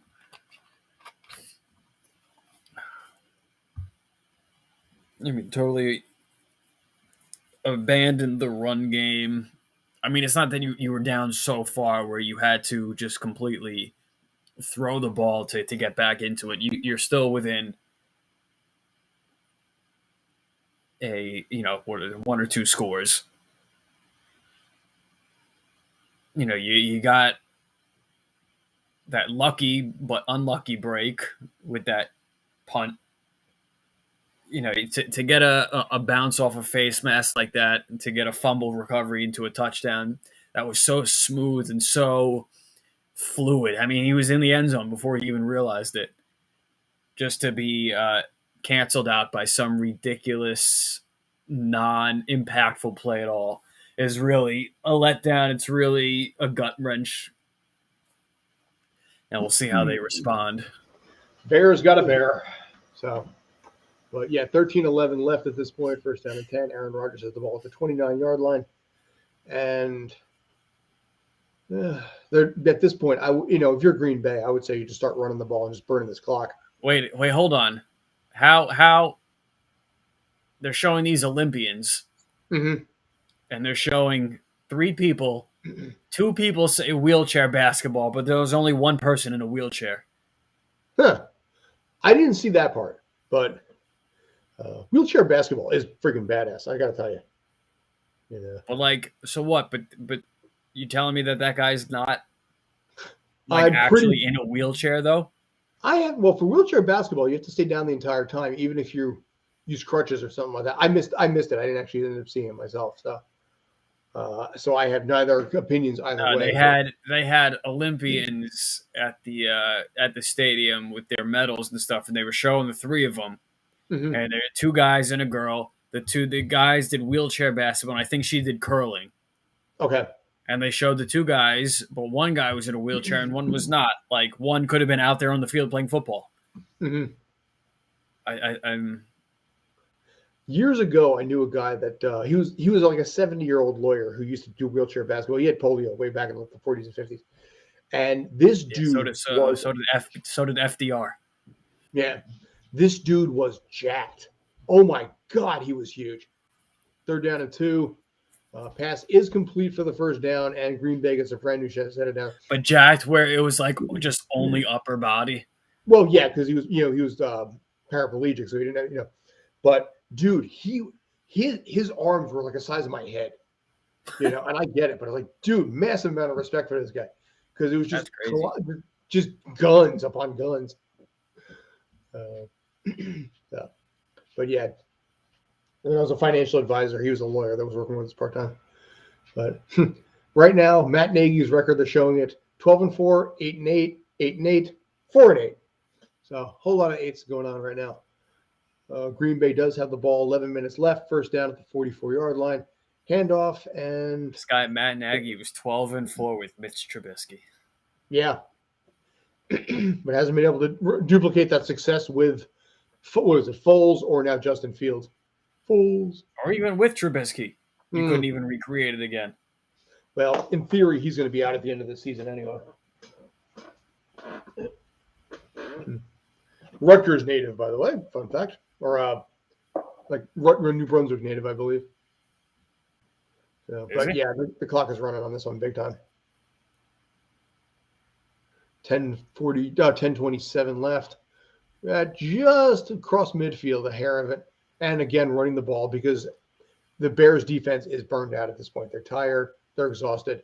And if you're Green Bay, you just start working that clock a little bit, killing this thing, and just really just putting this game out of its misery.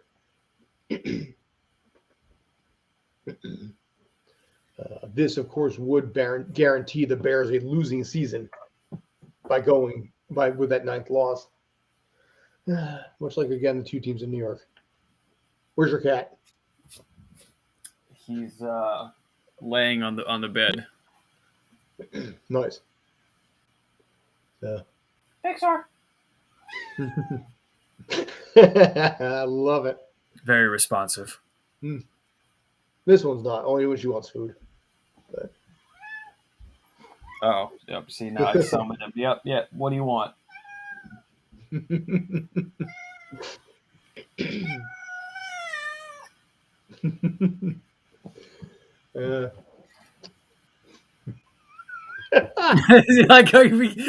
Like, dude, I love it. I swear to God, I love this so much right now.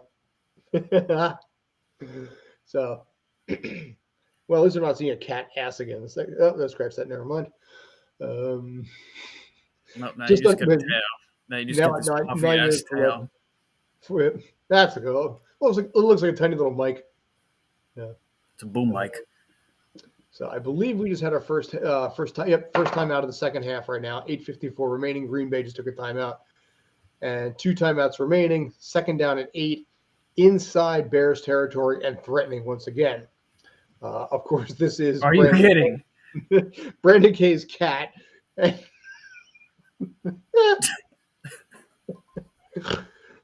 Shit. Just snorted there, for God's sakes. Oh, good Lord. I love it.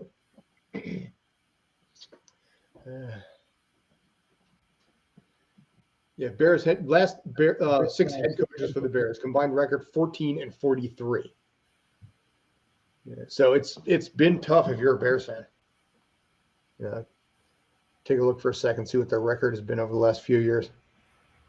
Bears record. They've got to be like 40-40, or like 44. If that. 40 and probably they've got to be like 40-49. They have had 2 winning seasons in the last 10 years. They've had 1, 2, 3, 4. Oh, you're talking the last 10 years? Yeah, so, just last 10 years. Since 2011, they've gone 10. They've got to be since 2011. They've got to be 60-132. Let's see. 18, 26, 31, 37, 40, 45, 57, 61, 69, 77 wins in that time. So 77 and like 120 something then. 22, 32, 42, 52, 62, 63, 64, 67, 75, 83, 91, 95. 95 there. I forgot what I said with the first number, but there we go. 71. Okay, so 71, 95 going into this game, which is increasingly looking like a game they're going to lose. Aaron Lazard, if he's on your fantasy team, has been doing well. 6 catches, 75 yards, and a touchdown. And the clock continues to run. No, he went out of bounds. Oh, no, because I think I'm behind you. But, of course, yeah. Yeah, I was doing quick, almost like Alan from The Hangover level of math there for a second. Coming down the escalator with these insane graphics. You know what? I give them a lot of credit. Whoever they hire full-time has been pretty decent with some of this stuff. I'm noticing drug commercials are usually not as good with their CGI.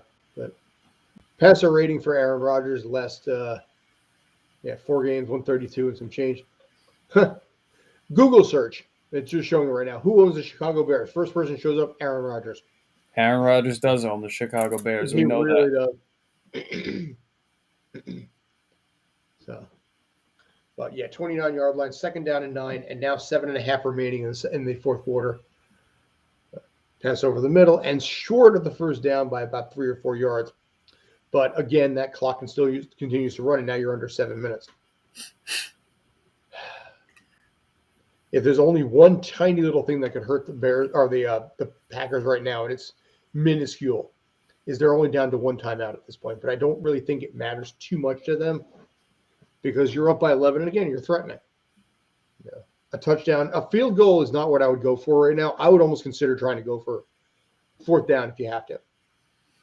Make this a 2-touchdown and then some game. I would also, in the sense that I would say I have confidence in the fact that their offense isn't going to produce anything here on out. Yeah.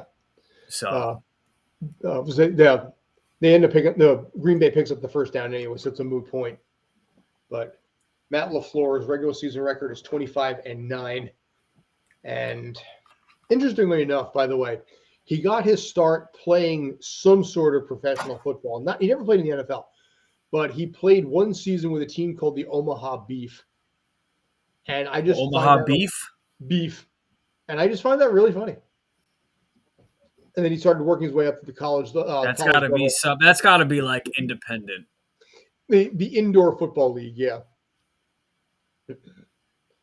To keep it on the ground, may have picked up a first down on that, but inside the 10-yard line, and now under 6 minutes to play. So this has been a brutally fast quarter, which is good because I think both of us are getting a little bit tired, so that's a positive there.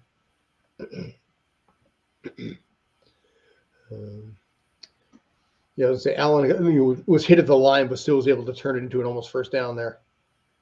He's got some good numbers today, too.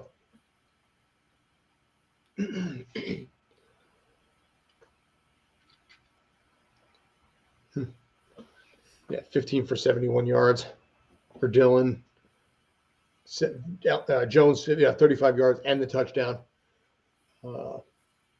Rollout, pass over the center, and short of the goal line, but probably about the 3-yard line now with 5 minutes remaining at this point. I'm going to step out for 1 minute. Go for it. Be my guest, sir. So, all right. For those of you who just tuned in at this point, this game is, as expected, is becoming a bona fide slight blowout here. Green Bay is up 38-27 right now. Late in the fourth quarter, they're driving. They're about the 3-yard line. This is pretty much their game to lose at this point, but highly unlikely it's going to happen. Right now, we're at 4:41 left in the fourth quarter, and Green Bay has burned a lot of time off the clock, and I believe they just took a timeout, which may be which is in fact they're going to be the last timeout of the game for them, presumably if this game does not go into overtime. But if you're Green Bay, you got to be happy with this performance. The Bears made it interesting for a little while. The Bears in this case were able to rack up 27 points in the first half, but have done squat in the second half. Green Bay defense made some adjustments, handled some certain things. They changed certain things that they had to do. And as a result, it has been Green Bay's second half, which is what you expect from a team that's 9-3. Aaron Rodgers has a career record of, I believe, if I remember right, 86 or 87 wins to 26 losses and a tie. And coming into this game, has a 108 career QB rating at home. He is a brutally difficult player to beat. If you're going to beat that guy, you have to beat him on the road. His statistical numbers have not been near as strong. I want to say he's 55-50, I think, for his career when it comes to playing on the road. So he needs a first-round bye, and he needs home field advantage throughout, or else that's how you're going to be able to beat him. Where he goes at the end of the season is anybody's guess. We don't know right now. This is something where we've discussed this between here and the Sports Den and some of the stuff that we do between Stream Punk Sports and Spanglish World Network. But where does he go? He's not happy in Green Bay.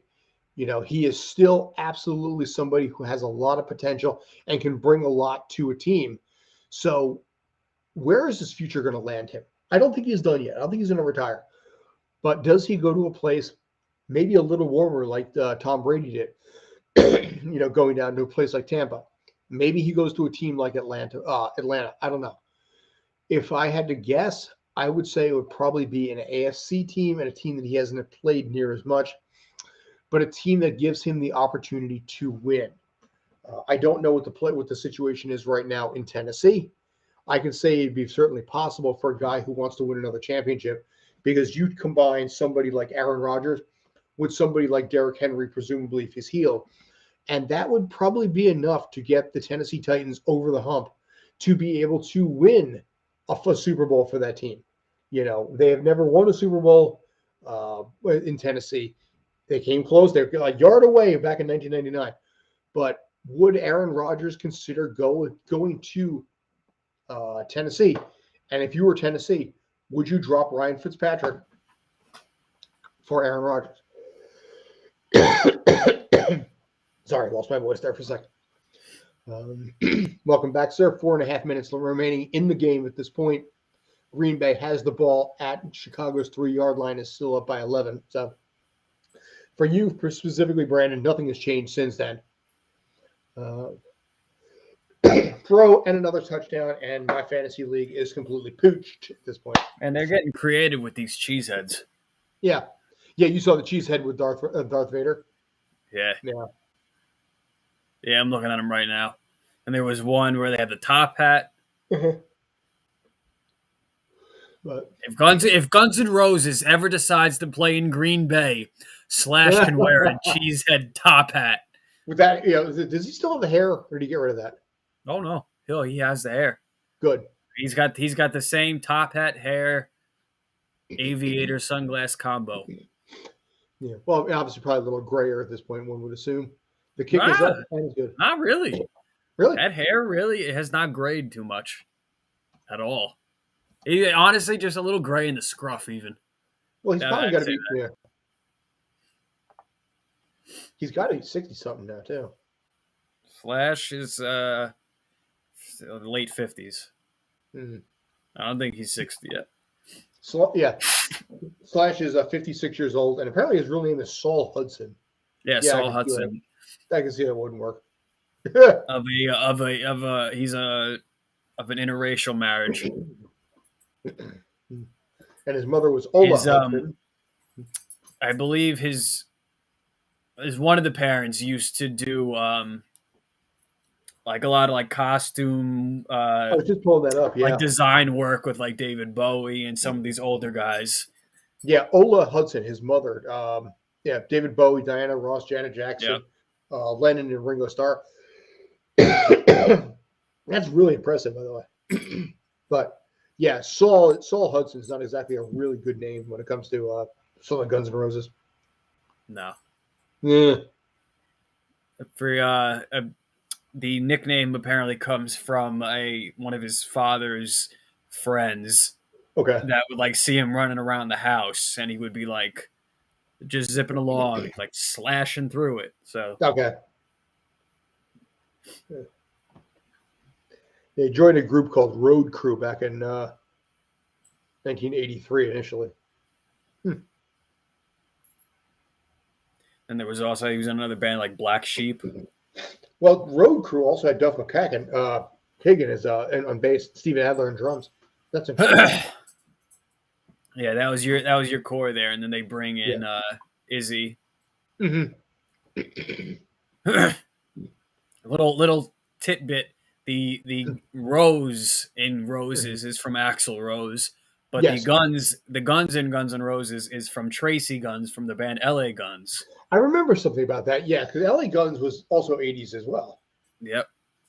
Yeah, I don't think really people remember LA Guns either. No. No, the Guns N' Roses, or the Guns in Guns N' Roses, is really Tracy Guns. Mm-hmm. Well, at this point, like I said, I'm almost done with Kansas, who went a little metal back in the 80s, which surprised me a lot for a group that did like Carry On My Wayward Son. I know, yeah. I'm like, holy And crap! they just released an album recently too, They did, yeah. last year or this year. Kickoff underway. This is, I would say, Bears have to take it. It's inside the 2-yard line. And across the 20 and down to the 21-yard line. So 4.5 minutes remaining. This is the Bears' last shot, and then they're pretty much going to be done here. Yeah, that'll pretty much wrap it up. Yeah, pretty close to it. So, yeah, we're 3 hours and 4 minutes, which is about on par to what we typically do. We did have one game a couple weeks ago that was like 2 hours and 50 minutes. It was very, very quick. Yeah.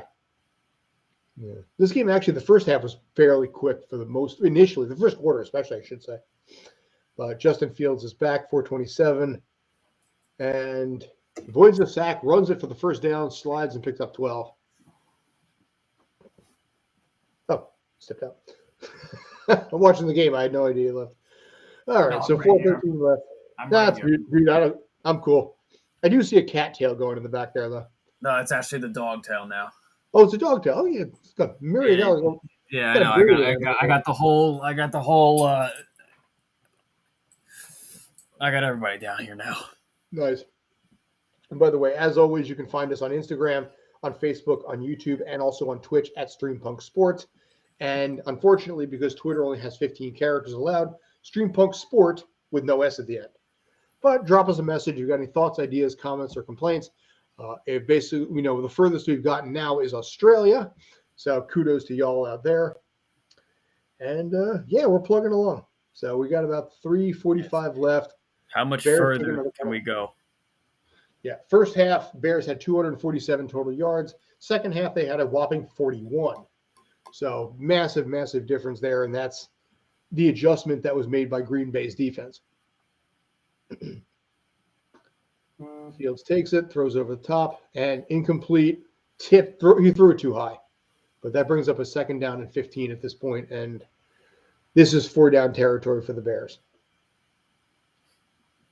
You have, you're down by 18 at this point, so you're looking at 2 touchdowns and a field goal. Yes. I don't know what the win probability is on this, but I'd say if it's anything less than 99%, I'd be shocked. If you're Green Bay? Yeah, I'm going to say the win percentage for Green Bay. Yeah. 99% now. I mean, you've nearly doubled their score at this point now. Yeah. That second half was prime Green Bay there. Pass over the middle to Montgomery, who picks up. Well, back to bringing up a third down at this point. So 3:23 left. Yeah, back to the original line of scrimmage down to the 10-yard line. So again, 4-down territory. You got to do something here, but. And Fields is running, scrambling best he can, takes off with it. He first down and then a few more. So he's actually now inside the 35-yard line. Justin Fields is clearly the best runner. Yeah, we got back to the line of scrimmage here. Yeah. Fields has had a good game, running the ball today. And I got to say, I love running quarterbacks. It's more dangerous as a quarterback, but I love the fact that so many more of them take off. And the ball is, wow. Montgomery picked up that and it's close to the first down, but that ball was damn close to being picked. The whole, I was shocked that wasn't picked. Like we had the whole running quarterback, like we saw what happened with RG3. So teams kind of stayed away from it for the most part, other than like Cam Newton and stuff. But he was just so physically, stature-wise, where it really helped him. I mean, he was still injured from other standpoints. But now I think with a lot of these kids now, even if they're not a running threat like a Lamar, they're mobile. And they're gonna make plays on their feet. Fields, Wilson does it or is able to do it. He just doesn't do it all that well right now. Throw over the middle to Montgomery, who drops the ball too. Fields is a little slow to get up too. I don't know if he took a hit there, and instead basically sometimes do push-ups instead. No, and kind of ironically, out of especially these quarterbacks that were just taken, the least Mhm. mobile has been the most successful with Who we Mac referring Jones. to? With Yeah, Mac Mac. Okay, Jones. yeah, yeah, fair. So, flag on Chicago. 2:08 remaining in the game. Let's call it what it is at this point.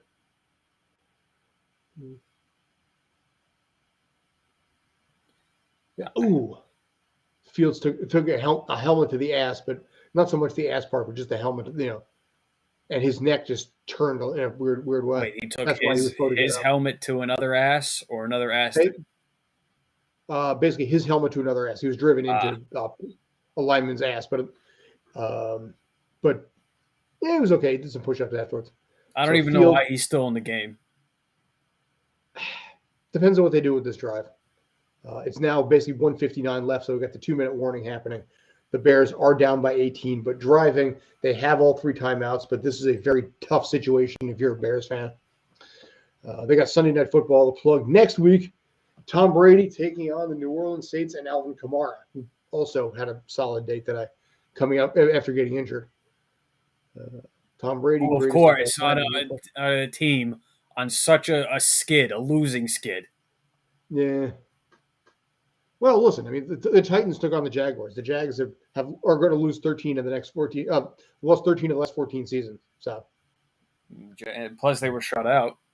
yeah, 20-0, which not exactly the prettiest game if you're playing, a struggling Jaguars team, but a win is a win and it's solid enough. Get down. Hey.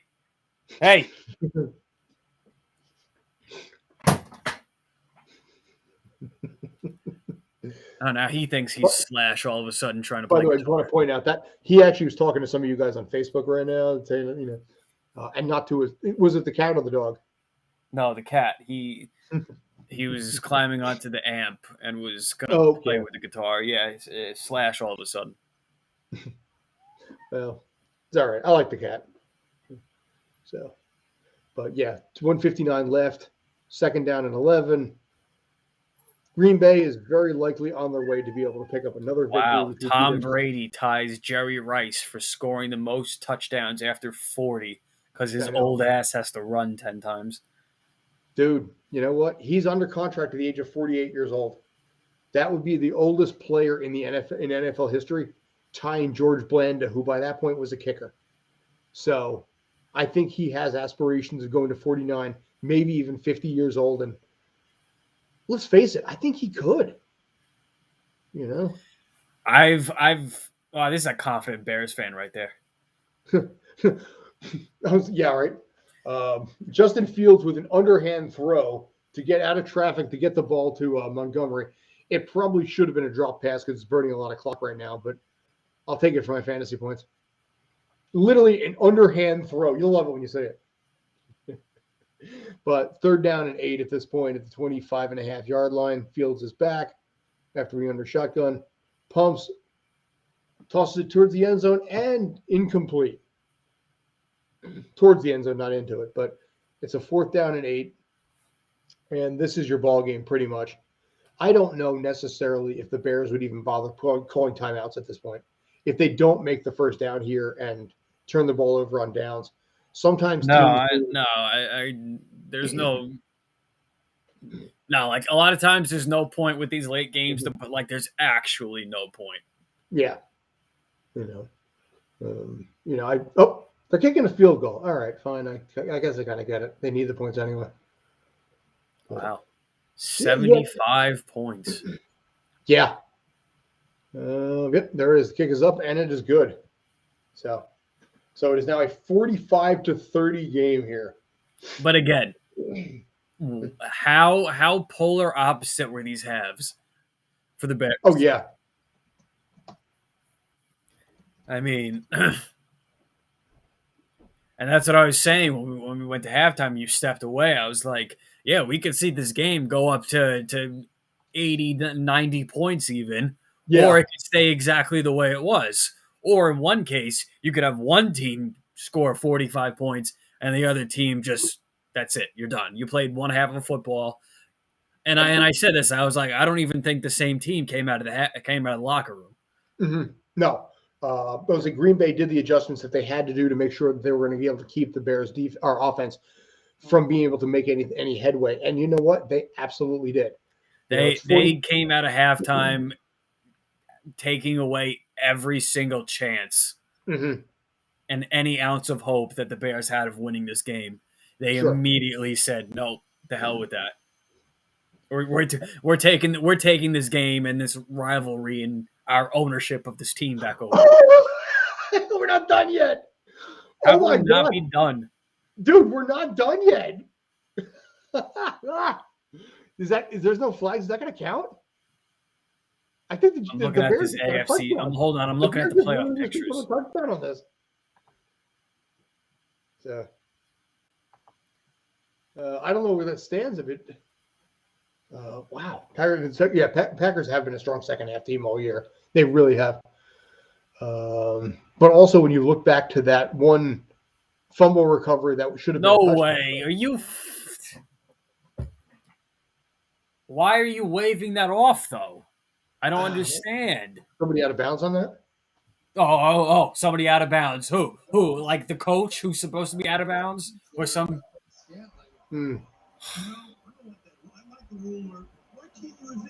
Okay, the rules. I don't understand why the Bears they keep getting screwed over off these beautiful bounce. The rule is you can't advance the ball, which I remember Jason Sehorn, I believe, did something like that one year. But I mean, the Bears get the ball back, but that should have. You know what? That is a rule that has to be changed, especially with the onside kick. That really is the most childish rule. Yeah, you're grown. And that was a great pickup. That should you can't advance that ball. The rule is what the rule is. I get it, but that rule's got to get changed. But the rule shouldn't be. Oh yeah, I don't care what the rule is. The rule it shouldn't be. Yeah, can't advance the ball. That was, honestly, that was such a highlight reel, onside kick. How often do you see an onside kick turn into a touchdown for the kicking team, especially under the new system now? But 24-yard line at this point, so the Bears are driving anyway. And down, down goes Fields. That's going to be their first time out with 1:07 left.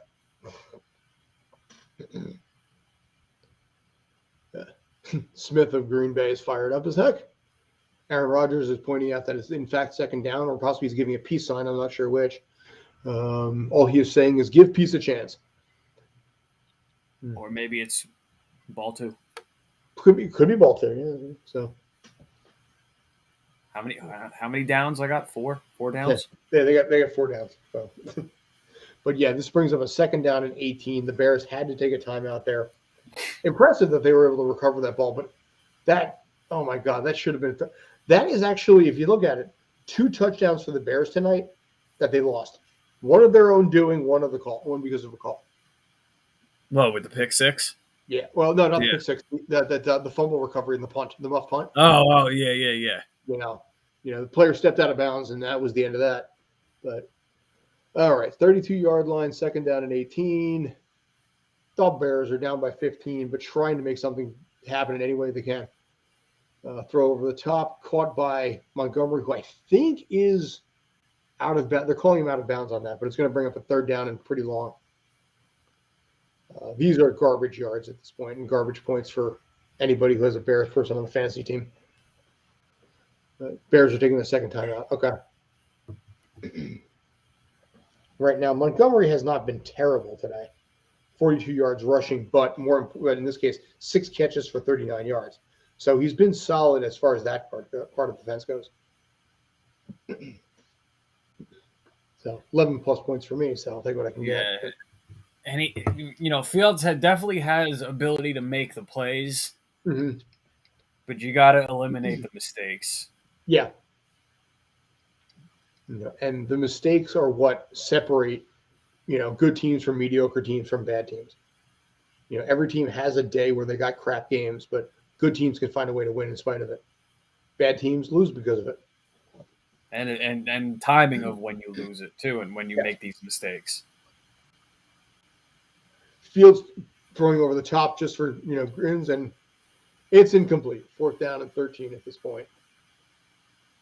Now, if this is the New York Giants on a 4th down and 13, they throw the ball for 3 yards and hope by under a going against a prevent defense, they get the other 10 yards. I don't think the Bears will be that stupid.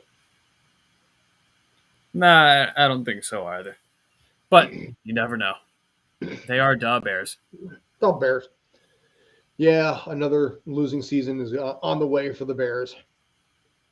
It's one downside about actually the 17-game schedule. You can't have a 500 record anymore. Unless this is a forfeit or a tie. Or a cancellation or a tie. All right, here we go. Well, the Steelers could still end up finding a way to And that's going to do it. That interception, and that's going to absolutely do it. Aaron Rodgers will need the ball down 2 times, I guess he has to do, with 46 seconds left. But Green Bay covers the spread, wins it, but is going to win it by 15. Fields has been doing a lot of jump throws, though, which I find interesting. I've noticed a handful of these guys do that lately. Yeah, that trusts so much of the arm strength that you've got, but unfortunately it makes the throwing unpredictable. That throw was thrown high because you can't plant yourself near as well when you're trying to pass it to Mooney like that. I remember Sam Darnold making that throw with USC against Penn State in the Rose Bowl. One of his shining moments. Backup quarterback is in. Who's the backup quarterback for Green Bay? And there's a knee. Love. Should be Jordan Love. Is it? I think it still makes sense. Is it 10? No, 6. Oh, then he's some other guy. I don't even know his name. There's Tim Boyle apparently. And good job. And that is going to do it. 18 seconds and climbing. LaFleur and Nagy are meeting in midfield, so they're going to do the customary handshake. Cool. And for Bears Nation, it's another disappointment. For Packer Nation, it's another level of expectation. Again, for Packer Nation, you need Aaron Rodgers to play at home. Otherwise, he's not going to succeed nearly as well in the playoffs.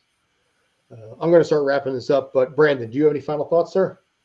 No, this ended up being a typical Packer-esque game, a typical Aaron Rodgers-esque game where we got to halftime. There were some doubts whether Green Bay had this, but they came out of the second half, full guns blazing like nothing was wrong, and before you realized it, the Bears didn't even, they had that one the field goal, but they practically they didn't score anything. They didn't do a single thing in the second half. But so this really, I think with the Bears, we kind of, even with a month left, we know what the Bears are this season. I think Matt Nagy is out, and we'll see what they do with Fields moving into year 2. Yep, and we'll see what happens if this ends up being Aaron Rodgers' swan song as well. So anyway, that's going to do it for us. My name is Scott Schertzen. That was, of course, Mr. Brandon Kay. Thank you to Obie Spencer for coming on for the first quarter and providing some commentary from the sidelines. And to all you awesome people who are commenting, subscribing, asking questions, giving thoughts, and in some cases, talking about your appreciation of the American music scene. For me, my name is Scott Schertzen. Thank you as always. And Brandon Kay is... And in behalf of Guns N' Roses... his love of Appetite for Destruction and all things GNR in this case. Yeah. For us, like I said, you can always find us on Streampunk Sports between Instagram, Facebook, YouTube, and also Twitch, and on Twitter at Streampunk Sport without the S, because they only allow 15 characters. Anyway, that's going to do it for tonight. We will be back again tomorrow night as the Arizona Cardinals are at home against the LA Rams, and Can Matt Stafford win against a plus 500 team? Historically speaking, it says no. Can Kyler Murray bail out my anemic fantasy league with a performance of a lifetime? God, I'm hoping so. Yeah. Anyway, that's going to do it for us. Tune in tomorrow night. Let me know your thoughts, comments, ideas. Again, I'm Scott Schertzen. That's Brandon Kay. Thanks for tuning in. Have a great night.